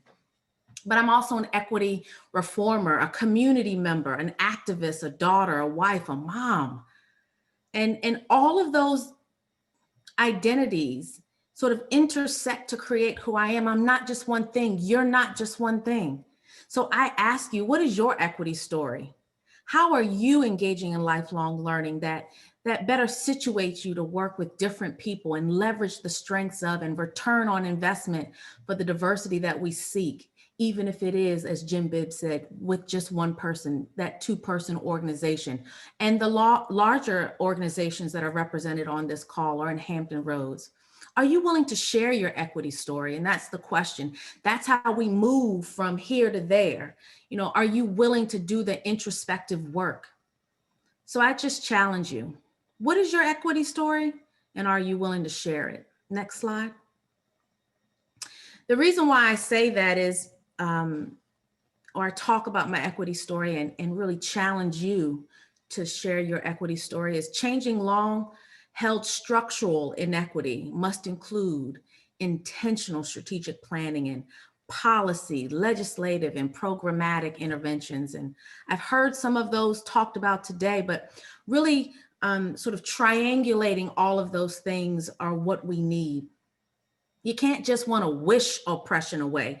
You can't just hope that people begin to do the right thing. You need a strategic plan to confront oppression. So as you know, in 2019, Governor Northam created the Office of Diversity, Equity, and Inclusion as it's just one structural mechanism to collaborate with the governor, all other cabinet secretaries and agency leaders, let me say this very clearly, all 140 General Assembly members. That means whether you have a D, an R, or an I behind your name, I want to talk with you. I want to have a conversation with you. I want to understand what your priorities are and who your constituencies are, because we are one Virginia. So this is not partisan work. This is nonpartisan work. So I want to talk with and have been talking with all those across the political spectrum. But that also includes community stakeholders and public and private organizations, really in pursuit of making the Commonwealth a more inclusive and welcoming state, where, might I add, any business or person would want to come to live, learn, work, play, visit, and thrive. And I put an emphasis on those things because if you're a resident and you live here, you deserve to bring you and your family to a place where you feel welcomed and a sense of belonging. But you might also come here to one of our universities to learn. And we certainly don't want to lose that talent. We want you to come here to learn and then live. And then those who come into the Commonwealth to work, we appreciate those who are on our border, on the borders of our state, particularly in Tennessee and Northern Virginia and North Carolina, West Virginia. Some people live in other states but come to the Commonwealth to work. And those who play and visit, right? We have a lot of tourism, I believe, is our third top industry. And so we, maybe second or third, one of them. I know agriculture is our first, but tourism, you know, is exciting, and we want whether you're a visitor, a guest, you should feel welcomed when you come here, and all of that really comes together to show that we want anyone who touches their foot or their bodies or virtually even their presence into the Commonwealth of Virginia, that you are thriving. And this new office, you should know, was codified with House Bill 394. Our very own Delegate Joanne Ward from Hampton patroned that. And so therefore the Code of Virginia signals that I have a statutory obligation to share these best practices with you, albeit state government is my priority, but the extent to which I can start to connect with the private sector is certainly of great importance to me, and I know we have some of our state partners on the line as well. So I have not only a statutory obligation to partner with you and all state agencies, but our higher education institutions, all in the name of developing a sustainable framework to promote inclusive practices and implement a measurable strategic plan to address systemic inequities, facilitate methods to turn your feedback and suggestions into concrete equity policy. So don't be shy to put something in the chat, because that feedback to me and my team who is on the line right now, we want to take that back. We want to turn these Commonwealth conversations we're having today into concrete equity policy. So talk to me. Allow this to be a back and forth conversation, not just a sit and get. Y'all know I was a teacher. I don't like sit and get. I want to talk. I want to have a conversation. Next slide. So simultaneous to the work of the Office of Diversity, Equity, Inclusion, and Brian alluded to this earlier, in addition to the work of the One Virginia Plan that we'll talk about in about 2 seconds, the COVID-19 Equity Leadership Task Force under my leadership is doing incredible work to save lives and livelihoods around the entire Commonwealth. And you may have seen on the news some of the work that we've done. It's not, I haven't had a lot of time to do as much press and promotion about it because, I mean, realistically, we're in an emergency declaration. We are operating and innovating in real time, and my head is down and I'm doing the work. But the Health Equity Working Group is the first of its kind. The Equity Leadership Task Force is the first of its kind. And we're really putting equity into action. And you say, Janice, what are you talking about? Well, let me tell you, my team has partnered with 65 local governments. Let me say that again. We reached out to 71. We partnered with 65 local governments and gotten commitments from all 65. And my team, this Interagency Equity Leadership Task Force team that was created back in March, independent and separate from the Office of Diversity, Equity, and Inclusion, the dream team I mentioned earlier. We've gotten commitments from 65 of the 71 local governments that we reached out to. We use data. Our data partners have identified those most vulnerable across our Commonwealth. And we reached out to these local partners and local governments and municipalities and said, do you have a plan to prioritize the most vulnerable and at-risk residents in your areas? And do you know what the word vulnerable means? Because typically sometimes it has some, underlying meaning, but let's operationalize what vulnerable means so that we can target who these folks are. And so we've come in and begun to reform their local unified command structures towards health equity with different trainings that we have provided to these local governments. And we've helped them to plan events that include community testing, the distribution of hand sanitizers, face masks, food supplies, and providing public health information, such as how to secure health insurance, food support for those who are food insecure. And many of you may have seen when the governor and I have come to some of these events, but in Hampton Roads, they have not only been in Chesapeake and Hampton, the First Lady has come with me as well, but we've done them not only all around Hampton Roads, every part of the 7 cities and beyond, but we've done them with 65 total local governments around the Commonwealth. So we're in Northern Virginia, we're in Danville and Lynchburg and Gay Lax and Richmond, and we are literally everywhere that wants us to be there. And so this is incredible work, and COVID-19 has come in and changed all of our lives. In fact, we're on the Zoom because of COVID-19. We can't come together like we had hoped, but for this event.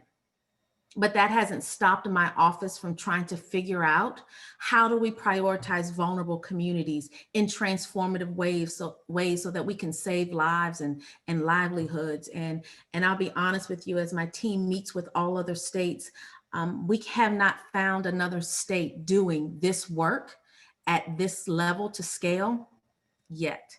And so we're meeting with other states and saying, hey, let me share with you what we're doing. Let us learn what you're doing. And there's real-time learning across state lines. And so I can't even begin to tell you how many lives I believe that we're truly saving. I'm not even sure it's quantifiable.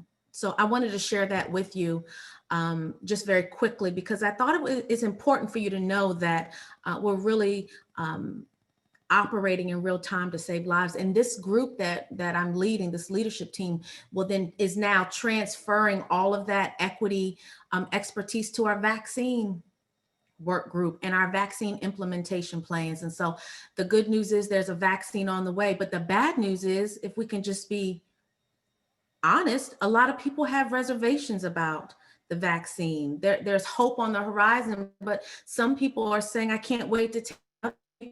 People are saying, well, wait a minute, are we sure it's safe, right? And so we've got to begin to reckon and have those conversations and reckon with the justifiable mistrust that many of our communities have, and address it, and not just ignore it and just say, oh, just go take it. We need to talk about it.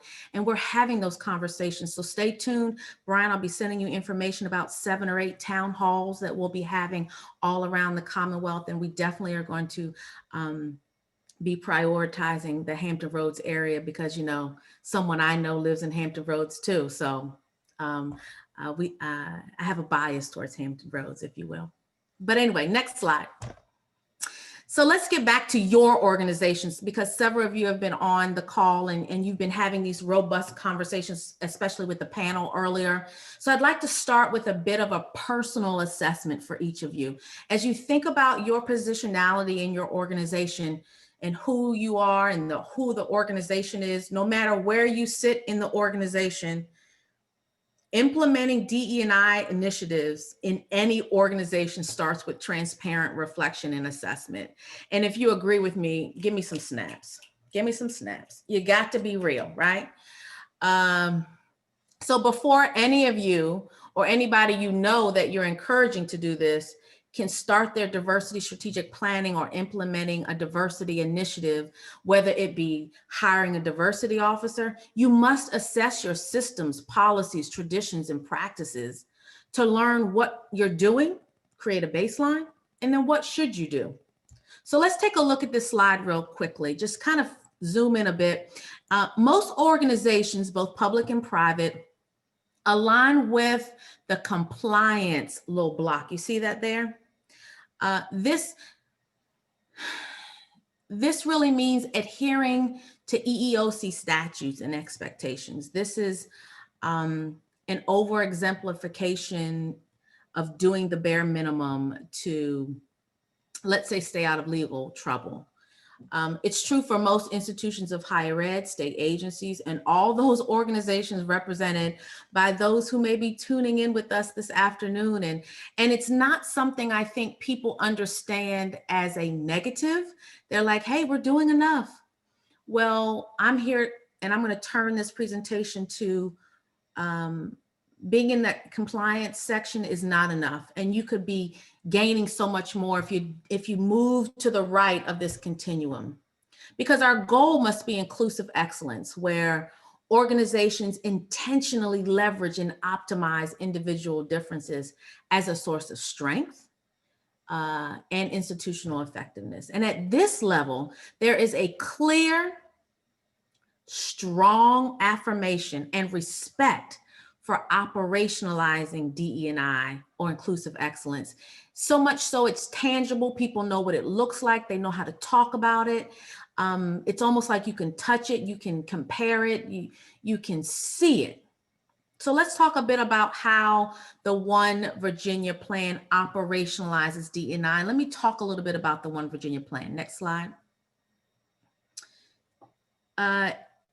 This is our logo for the One Virginia Plan. And as I mentioned, the Virginia Code explicitly states that a cabinet level chief diversity officer shall develop a sustainable framework to promote inclusive practices across state government. So I'd like to introduce you to the One Virginia Plan or mission. This is the mechanism that helps us achieve our shared goal that I mentioned to you earlier, to develop Virginia into an inclusive state where all people can live, learn, work, play, and thrive. Say it fast with me. All people can live, learn, work, play, and thrive. Someone put it in the chat for me.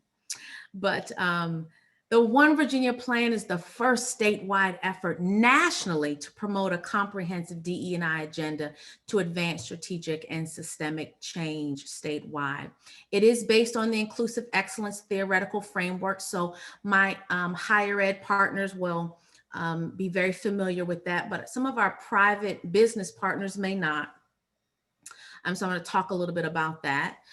Using the Inclusive Excellence Framework, or sometimes we call it the IE framework, One Virginia intends to disrupt longstanding injustice and inequity to create that sustainable change or innovation and productivity that we all seek across state government and the Commonwealth. And so I add the Commonwealth right here because while I am the first or the Commonwealth CDO, and my priority is state government, I certainly want to provide opportunities for us to partner with those sectors that aren't directly connected to the state. For example, our K-12 partners, our nonprofit and for-profit business sector, and anyone else who wants to be a part of this. So it's all in pursuit of that shared goal.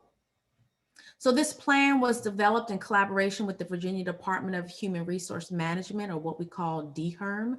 And DHRM served on an interdisciplinary volunteer executive steering team since we've been together since probably November or December 2019. Started a statewide tour, COVID shut it down, and so we've been doing things virtually. We've created an online toolkit that we're still waiting to hit the airways and the internet, but talk to you a little bit about the One Virginia Executive Steering Team committee members. Was led by myself, Dr. Kevin McDonald, the Vice President of Diversity at the University of Virginia, Dr. Susan Gooden, she's the Dean of the Douglas Wilder School of Government at VCU, Chair Phyllis Randall of Loudoun County, Emily Elliott, Vilma Alejandro of Human Resource Management, Carlos Brown of Dominion Energy, Carla Bruce, the Chief Equity Officer of Fairfax County, Dr. Tara Warney Griggs was our assessment consultant. And together with Alacia Hackett, who is now my deputy, we came together and really created a document that I think we are really proud about, that is providing a case study for the nation. The One Virginia plan that is in the final stages of being vetted and ready to hit prime time. It directs appointed executives and agency leaders, directors, managers to develop and implement DEI action plans, not just plans that sit on a shelf, but action plans to really move their agencies from that compliance part of the continuum over to inclusive excellence. And there are 5 goals of the One Virginia Plan. Next slide. First goal, next slide. So the first goal is really about building a diverse workforce. And so this is sort of the bar of where we are. This is sort of, I made this the first slide because you got to understand you can't have diversity of thought that Jim Bibbs was talking about earlier unless you have diverse people. And sometimes people hijack this idea of diverse thought because they just want to sort of manipulate what diversity looks like. But you can't get to diverse thought if you don't have diverse individuals. So that's where we start, but that's not where we end. Next slide. We must create and sustain a culture that affirms and respects diversity and employs inclusive practices throughout daily operations. Next slide. We must engage the workforce in learning the concepts of diversity, equity, and inclusive excellence. And how do learning this, these sort of constructs, how do they then dovetail into completing the agency's mission? That's the important part. It's not just about offering implicit bias training to your workforce. No, It's about linking all of these sort of coordinated activities towards your agency mission. We'll talk about that soon. Next slide. Create and sustain an organizational infrastructure to support accountability. And now this is what I mean by not putting something on the shelf. We've got to build in accountability measures that help us reach our equity goals for the agency and the Commonwealth. For example, the governor has the expectation that we will increase Swam procurement by 42%. Well, how are we going to get there if that's not written down in somebody's plan or action item? Right? Let's start to concretize these goals. We want to increase employment in state agencies for people with disabilities. Executive Order 47 really solidified the governor's priority with that. Well, I want to hold agencies accountable. It wasn't just a suggestion. The governor didn't just suggest it might be a good idea for us to increase employees with disabilities in our state workforce.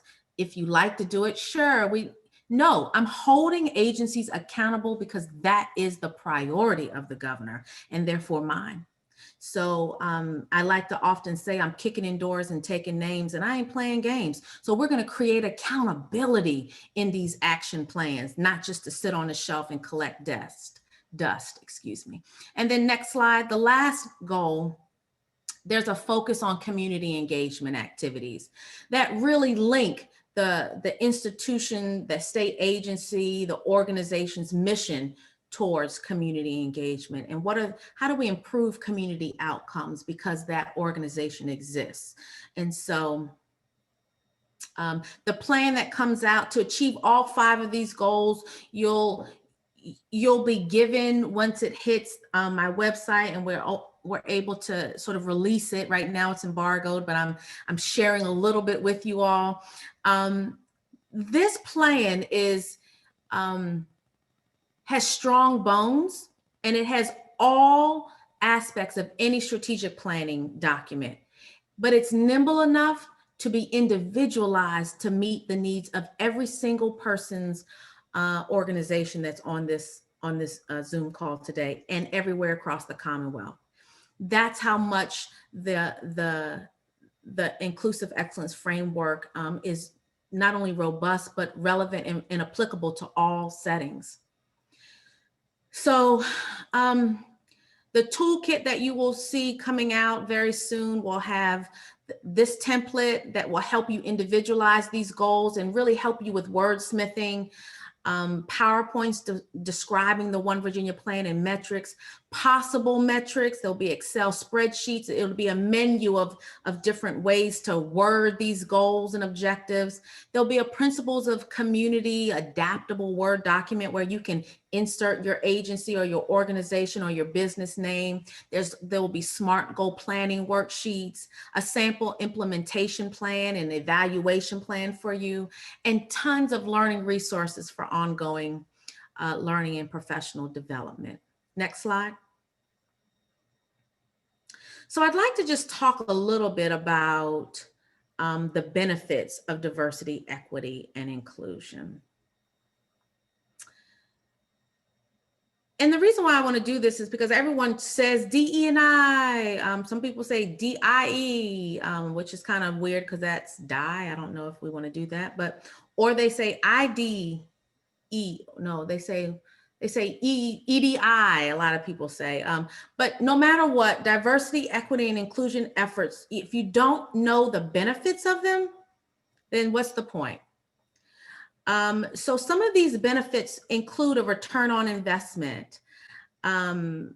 These are the tangible things that we know work, right? But many of you may not know what they are. So for example, I often reference a 2013 study by the Center for Talent Innovation. So if you just Google 2013 Center for Talent Innovation, it's a think tank you'll come across. It found that 48% of companies in the US with increased diversity in executive management or leadership improve their market share. If you're in conversations right now where you're trying to improve your market share, maybe you need to think about increasing the diversity of your executive management. In 2015, McKinsey consultants reviewed more than 350 large public organizations across North America, Latin America, and the UK. And what they found was that those companies with increased gender diversity were 15% more likely to produce better returns than their local peers. And the one that I really sort of hone in on is the 2017 study by the Boston Consulting Group. I would love for you to Google that when we get off, but make a note to yourself, 2017 study of the Boston Consulting Group. They studied 1,700 different organizations across 8 countries. And they found that those organizations with diverse leadership had 19% higher revenue, 19%. Higher revenue. That is incredible due to increased innovation and really a propensity towards solution-oriented problem solving. And so why does this matter? The bottom line is that when diverse people are at the innermost tables of decision-making, that's why I have a picture here of some of our top leaders with the governor in the Capitol, right? At the table, in the room where it happens, if you will. I always love to throw in a Hamilton reference, so forgive me. But in the room where it happens, right? When diverse people are at that table of decision-making and strategic organizational planning, diversity of thought that Jim Bibbs was talking about earlier is actually achieved. So it's not enough just to say you have a chief diversity, equity, and inclusion officer. Is that person at every single executive level meeting, or is that person really relegated to lower level staff, or just someone as a token face of color, or just to say, you know, we've got window dressing over here. Next slide. These are among just some of the best practices in implementing a DEI strategy in your organizations. So in addition to what you see on the screen, other really great best practices, in addition to having a vice president of DEI or a chief diversity officer, whatever you call it, you really need to create, for example, a diversity council that reports directly to the CEO along with that VP of diversity, because that VP of diversity would inevitably chair the council, right?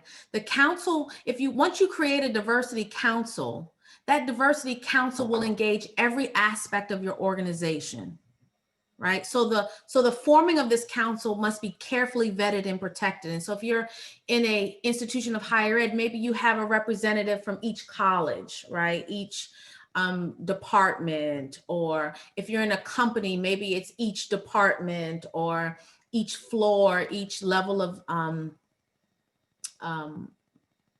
that business. So think about these best practices and really think critically about implementing a DE&I strategy, as opposed to just sort of, you know, doing it surface level. That person needs a staff. They need a staff that not only has that EEOC compliance piece, but also has that transformative diversity, equity, and inclusion piece, right? The proactive side. Right? The EEOC side is the compliance side, try to keep you out of trouble. But the proactive side is that side that tries to help prevent those EEOC complaints. Next slide. So just like in life, we're always told what we should and should not do. I thought you'd love this. Need a little fun, right? We're on these Zooms all day. We really need to think about or as we think about the benefits of DE&I initiatives across your organizations, higher ed organizations as well, there are specific do's and don'ts. So we're always told, don't do this, do this. We're always told, eat this and not that, right? How many of us are dealing with a little bit of COVID-19 weight now? Me, but let's sort of review some of these do's and don'ts. Next slide. Very quickly, because I know our time is running short. Let's review the don'ts. This is what you should not do. And these items truly epitomize where diversity, or when diversity exists in a silo. or what I refer to as, or what the industry refers to as surface level diversity. And this is really where you see a misguided preoccupation with increasing underrepresented members of a group, also known as tokenizing of a group, or tokenizing of the diversity field and people in general, which is definitely a do not do. So in summary, don't view diversity as tokenism. Simply saying we have women or that one or two persons of color at the executive leadership level is not only divisive, but destructive. It's disrespectful. I've had an executive tell me on a tour of their organization, they have lots of diversity. And then they only introduced me to the executive assistant in each department who was Black. And those were the only people of color. And this person cheerfully was saying, see, we have diversity. I mean, I could have just screamed. But we had to have a tough conversation. And that's what it's about, having a tough conversation. As the governor often says, Janice has the ability to have those tough conversations and still we can ride in the same car together. But that's what it takes. It's about confronting people, but understanding that you got to take people from here to there. And so if you have a tokenism kind of idea of what diversity looks like in your organization, I'm here to tell you very tenderly, stop it. Right? Stop just calling on that person of color to do all of your sort of DE&I work. Stop it. Next slide. Let's talk about the do's. As we continue to really keep in mind the benefits that we talked about earlier, let's really focus on the do's. And I won't go over all of them, but you can see them on the slide. I'd just like to review a few. I often say this is what walking the talk looks like. So you must create, foster, and sustain enabling conditions for DE&I. The person that takes on DE&I for your organization is going to be fraught with what I call racial battle fatigue. They're going to be overwhelmed with people who are saying, I've been hurt, or I've been misunderstood, or I'm underrepresented. What about me? What about me? Help me because I'm being mistreated. So we can't look at us like the don'ts. Don't look at this field as diversity police, but enable the DE&I team with enabling conditions that build the return on investment and capacity and urgency for DE&I reform in your organizations, on your campuses, right? Because there are historical antecedents on campuses and in your organizations in the Hampton Roads area across the state, my God, that say this work is important, it's necessary, or it wouldn't be stopped. It wouldn't be a topic that people want to shut down. People are like, don't talk about it. Dr. Underwood, you talk about it too much. I get blamed for being the racist, right? Stop talking about it so much. We don't need to be there. We've had a Black president. We now have a Black and Asian vice president. We don't need to talk about this anymore. Well, that's not true. Virginia was the birthplace of slavery, for goodness sake. We have we have historical antecedents that make this work necessary. And we are not the ones that created this. People of color are not the people that created the need for this field. So it shouldn't be incumbent upon all people of color to fix these issues across all sectors. So we need you to get in the game. So I'd like to park here for a moment and really talk about what I mean by a sense of urgency for diversity-led innovation. I mean that the leadership of your organization must speak about equity in different ways. Build a coalition of allies, which means educate yourselves with content experts, read books about best practices, build action plans with measures that set specific short-term and long-term targets, and then determine strategies that build the gaps to interrupt the hundreds of years head start that the lack of diversity and equity and structural racism has had on our systems and our institutions and your business. These best practices must become a part of the way of your doing business and not like a separate initiative or not like icing on the cake, which can be so easily wiped off. Instead, These measures, strategies, and interventions must be baked into the cake like sugar, flour, oil, right? So much so that once baked, these ingredients cannot be separated from the cake. So DE&I becomes so integrated into everything that we do, which is exactly what we're doing with the Governor's Office of Diversity, Equity, and Inclusion. So pay attention to the 2021 regular session. You will see in legislation words like in collaboration with the Governor's Office of Diversity, Equity, and Inclusion. It's called baking in this work. So all organizations such as yours must create diplomatic models that bring together local, state, and federal leaders, policymakers, business, philanthropy, diverse communities and stakeholders, so that we can all together build equitable systems. Former Secretary of State John Kerry once said, and I only bring this up because he's been in the news recently, in order to represent the US to the world, the Department of State must have a workforce that reflects the rich composition of its citizenry. The skills, knowledge, and perspectives or ideas of all of its employees contribute to the vitality and success of the global mission. So in my mind, in this way, how can your leadership teams foster increased diversity to meet its mission? There are countless models that we know that work to build diversity in your organizations, especially if you don't have it, right? Don't say, I don't know how to do it. I don't know how to build on that first goal of the One Virginia plan.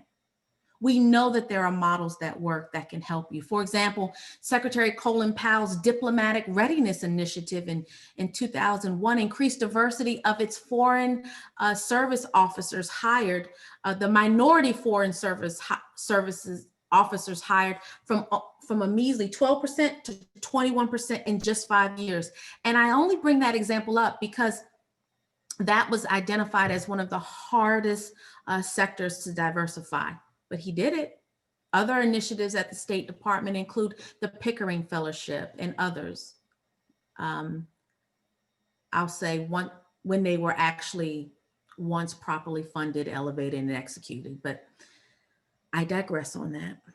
But I offer these examples from the US Department of State because this represents one of the most challenging organizations for which to build a diverse workforce. And so I just underscore, if the State Department can do it, so can you. Next slide. Next slide. Okay, stop right there. When I think about how to do this work, we have many exemplars around the Commonwealth, but the two powerhouses immediately come to mind on this screen is Dr. Nassim and Dr. Kevin McDonald. And with the support of their respective Presidents Rao and Ryan, they have operationalized what DE&I looks like at their institutions. Admittedly, these are higher education examples, but they are institutions that are fraught with historical antecedents of inequity and structural racism. But what these DEI powerhouses have done is transferable to your organizations. And other examples in our Commonwealth IHE system include Dr. Dietra Trent, for example, at George Mason, Dr. Mena Pratt-Clark at Virginia Tech. But we know that our institutions of higher ed, many of our PWIs, public white institutions, have had a history of structural racism. They were, you know, I mentioned the word fraught, right? They were segregated. They were, we think about the history of UVA, right? But I offer these again as, like I did with the State Department, as exemplars. Let's take what we can get from them and learn what they've done. So next slide. Let's first talk about the organizational structure at VCU's Office of Institutional Equity, Effectiveness, and Success. So the VP there, Dr. Nassim, recently reorganized their office structure due to the fact that President Rao saw a need to operationalize a deeper level of DE&I at the institution in pursuit toward inclusive excellence. And here you see the newly revised organizational chart at VCU. Let me be clear. We are all reckoning with these issues in real time, and all institutions of higher ed and state agencies need to do more and build capacity for this work. But this org chart is where VCU and a few others are getting it right. Here you have the Office of Institutional Equity and Success. And on this org chart, you will notice that the VP reports to the president. I'll say that again. The VP of Diversity reports to the president, and the entire department is synthesized into two major functions. On the left, you see of the org chart, positions related to EEOC compliance and what I call reactive complaints are coded in white. But the positions that function proactively to build transformational success and really build equity into systems in a proactive way to prevent those EEOC complaints are coded in gold. So it's important that any Office of Diversity leverage both functions. Next slide.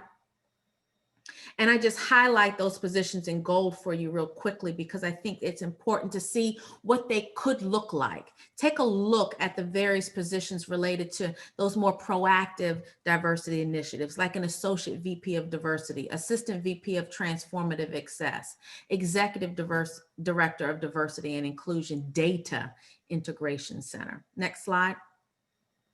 Very quickly, I want to turn to what UVA is getting right. UVA's Office of Diversity, Equity, and Inclusion under the leadership of Kevin McDonald, who is on our One Virginia Steering Committee, is showing us another best practice. They too have a well-staffed organization chart, but instead of duplicating, talking about their org chart, I thought I'd highlight a different best practice, a diversity strategic plan. If you might remember a few slides back, my mentioning that the One Virginia plan is based on the IE model, and remember I was talking about that. It's also based on 3 monographs disseminated by the Association of American Colleges and Universities. Well, under the leadership of Dr. Kevin McDonald at UVA, he has also adopted this model and individualized it for their needs, but explicitly and prominently elevated this model in all areas of the institution. In fact, Dr. Kevin McDonald, a member again of the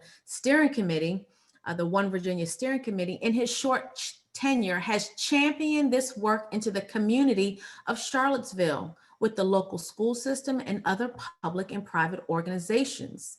So that's huge. We know that there is a need for healing in Charlottesville, especially given all that's happened in 2017 there. Now, let me be clear again. UVA has a lot of work to do, fraught with historical antecedents of structural racism. But as an institution under the leadership of Dr. Kevin McDonald, the institution is rolling up its sleeves and really trying to serve with what I call, write this down, cultural humility in collaboration with the region. So here's where they're getting the community engagement piece right. Look at that green circle right there on this slide, the community engagement piece. And you'll see that he's individualized all 5 parts of the One Virginia plan to meet the needs of his institution using the IE framework. Next slide. So here's my question to you. What do you think that question's going to be? What now? What will your diversity model look like? Well, the real work has just begun, but I'd like to elevate a few actionable items to help you take the next important first step. Do your homework. This is transformative work. It's ongoing. Know your equity story.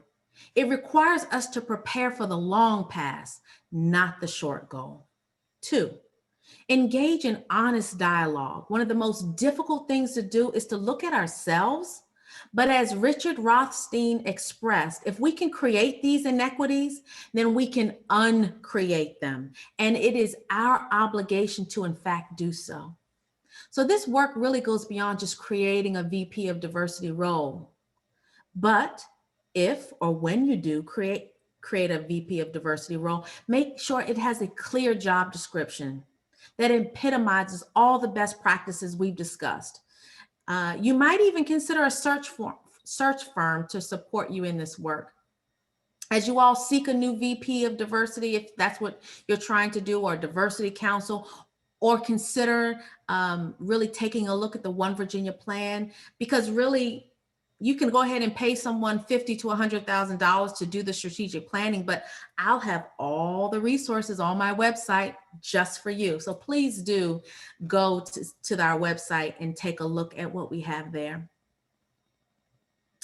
I really do hope that as you integrate some of these best practices, like providing or creating a DEI team with a budget and empowering this person at the executive C-suite level or cabinet level, that you also foster really ongoing and collaborative feedback with each other, me, and the exemplars around the region and state that are getting it right. Ask questions. No one is asked to master all of this overnight. Provide me feedback on this presentation, your thoughts, constructive suggestions on ways you'd like my assistance in developing concrete equity policy. My office, the Governor's Office of Diversity, Equity, and Inclusion, is here to guide you through this process as a willing partner in inclusive excellence. Also, as a part of your homework and in pursuit of that ongoing reflection that I mentioned and lifelong learning, I'd like to encourage you to read the following books. Next slide. Next slide. Next slide. Stop right there. Equity Talk to Equity Walk, The Color of Law, and Race and Social Equity, a Nervous Area of Government. Together, these resources combine to speak to the uniqueness of this work and your role in business, higher education, and government. They are fantastic resources that I hope that you consider. I'm a teacher. I'm going to give you homework. Next slide.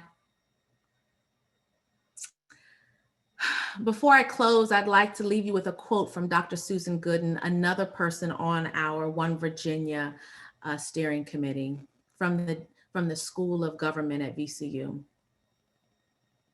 She says, quote, "Social equity, specifically racial equity, is a nervous area of government. Until this nervousness is effectively managed, public administration efforts to reduce racial inequities cannot realize their full potential."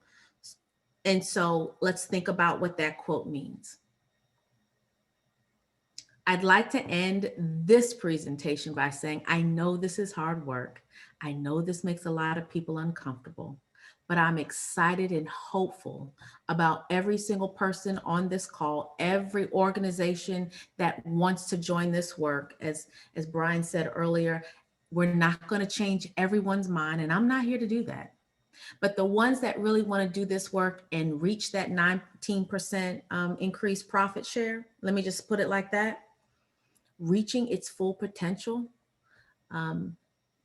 you will do that by creating enabling conditions for leveraging the power of diversity, equity, and inclusion. Last slide. So if there are any questions in the chat, I'm happy to take just a few. I know we're probably over time, but let me be clear and underscore this is hard work and that everyone doesn't agree with, and for which many would be comfortable for returning to the status quo, even ignoring structural racism in plain sight. A lot of people came out with diversity statements because of the murder of George Floyd. But I've got to tell you that a lot of us are already doing this work. And because you are here today, I hope that something I've said or will be said or from the panel discussion earlier will really ignite your to transform your organizations with these DEI best practices. And don't get me wrong, there's much more work to do. Please also manage your expectations of yourselves and me. Rome wasn't built or destroyed in a day. There is a lot we haven't gotten right. But remember, inequity, structural racism has had a 401-year head start on us. But just as many of our institutions were constructed inequitably, ultimately from our first and second governor of Virginia, the 70th governor of Virginia is doing something about willing to do. What kind of stand are you willing to take? And I hope you'll take it with me and my new team. And I'm bumping elbows with you. Back over to you, Brian. Dr. Underwood, thank you so much. I mean, that was a tremendously powerful and informative briefing, and we just thank you so much. I have to tell you, though, I adamantly disagree with you about one thing that you said. Give it to me. You said at the very beginning that there's nothing special or exceptional about you. I think I am joined by everybody on this Zoom meeting that we disagree with that. You are a very special and exceptional person, and we just love you here in Hampton Roads, and we love you in the business community, and we love you here in the chamber. I know we're out of time, but I do have, I guess, two quick questions for you, and they're kind of broad questions. You've been in your current position for about a year now, a little over a year, I guess. A question came to me earlier, and they were curious about what your greatest challenges have been in that year. What are the things that you faced that you may not, you didn't anticipate? Second question, if you could answer this as well, because I'm sure you've got a broader perspective on this than the rest of us. Virginia, as a Commonwealth, does not have a glorious history in regards to DE&I. I mean, you've mentioned we're the birthplaces of slavery and all that went on in our past. I would think that your goal, certainly our goal, is that we eventually become the best state in the nation for DE&I, that we transition from maybe the worst state 2 centuries ago to the best state in the future. But where do we stand right now from a national perspective among the other states, ensuring that we have diversity, equity, and inclusion in our communities? So 2 quick questions, if you would. Let me start with the first one, Brian. And this could be informative to everyone who's joined us, whether you're a media partner, whether you own a business, whether you're at an institution of higher ed. There are so many folks who suggest they are allies in this work, but either intentionally or even unintentionally, those who are well-intended undermine the work.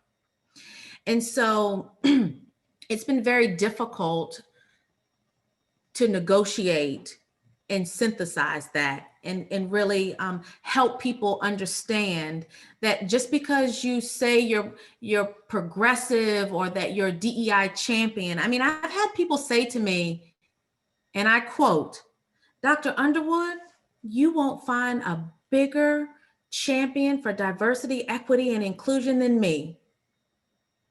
And you're actively doing, like, what? Why would you say that? That's not true. You're lying to yourself and everyone else."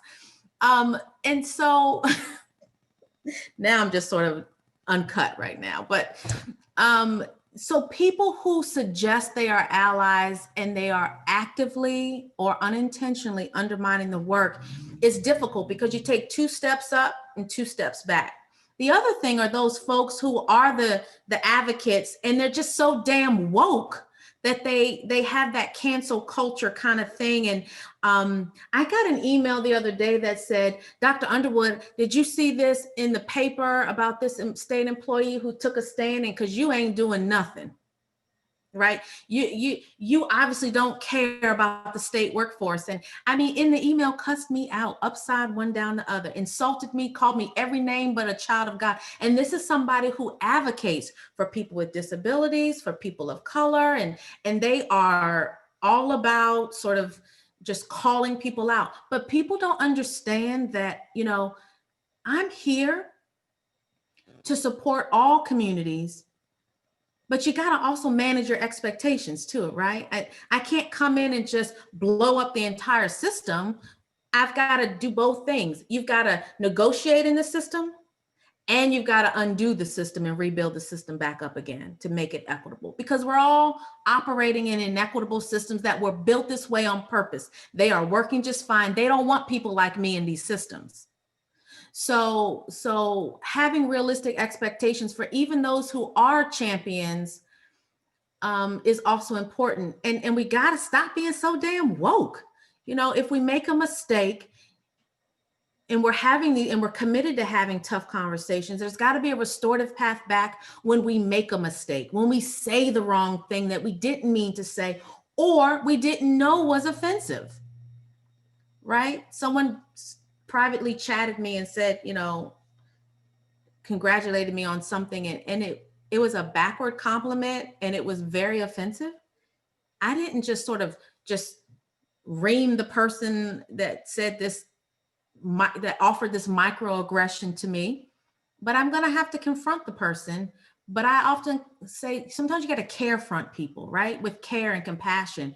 It's got to be a learning process, and you got to do it in a way where you can still ride in the car with the person, right? And so it's not always what you say, it's how you say it. And we're playing the long game, not the short pass. So racial battle fatigue is for real. I can't do everything and then lose myself, my health, and my family as well. And so we've got to have manageable expectations. Your second question, remind me what it was. You're on mute, Brian. Where do we stand in the nation? Oh, great question. I will tell you that as I'm meeting with the National Governors Association, there are probably only about 14 states that have health equity or racial equity task forces. We were the first one in the state to have it. All of the states technically came after us. I'll just give you that little tidbit. We don't get a lot of, my team doesn't get a lot of promotion, not because we don't deserve it. We just have our heads down doing the work. And so a lot of other states promote their sort of their work, their health equity working groups. But the difference between their health equity working group and ours is that I'm learning a lot of folks, a lot of different states have academically or academic in nature work groups where they're studying the idea of racial disparities. We're doing that, but then we're using the whole government approach to respond, right? Like with the health equity pilot program, where we're reforming local governments and doing PPE distribution and community testing events. So it's really about, sometimes you can't compare apples to oranges, right? But I can tell you we're the only state with a cabinet level chief diversity officer. But other states have begun to follow, and I'm working with them. So for example, just recently, Indiana came out with a chief diversity officer at the governor's cabinet level, which is huge. This shows that this is nonpartisan work from somebody with an R in front of their name, a governor's office with the R. But the proof will be, will this person be given the level of authority and influence to do what she needs to do to really advance these conversations? And so we'll just wait and see. But I want to build that coalition as the leader in the nation, right? We need reconciliation more so now than ever. There's so many people hurting. There's so many people that feel invisible. And we need that racial reconciliation and healing. We need that national leadership that really brings all states together. And when we get a chief diversity officer in every governor's cabinet office, when we can begin to reach out, across state lines and really create those coalitions, because I'm all about coalition building. And so the extent to which we can do that, that's when we'll have huge momentum and synergy. Because right now, in my mind, I feel like Virginia is creating a case study for the nation. We are the leaders in this DE&I work, period. Oh, I love to hear that. Dr. Underwood, thank you so much. I can't tell you how much we appreciate your insights, your comments, but most importantly, your leadership in this very important area. I also want to thank all of our panelists, all of our sponsors. And what I'll tell you is we're going to continue this. We're going to keep moving the needle. We've got a whole series of programs planned for 2021. Hopefully sometime during 2021, we'll be able to start doing these live and in person again. But we certainly look forward to it. I also want to recognize your staff, Dr. Underwood. I know that they've been putting in comments and links in the chat. So for those of you that are on the call, please go to Dr. Underwood's website, go to those links that our staff has put on there, educate yourself, ask questions. I know we had a lot more questions that we weren't able to get to, but I know Dr. Underwood's staff is more than happy to respond to them if you get them to them. So yeah, once again, absolutely. Thank you so much, everybody. Appreciate your attendance. And as always, stay safe. Bye-bye.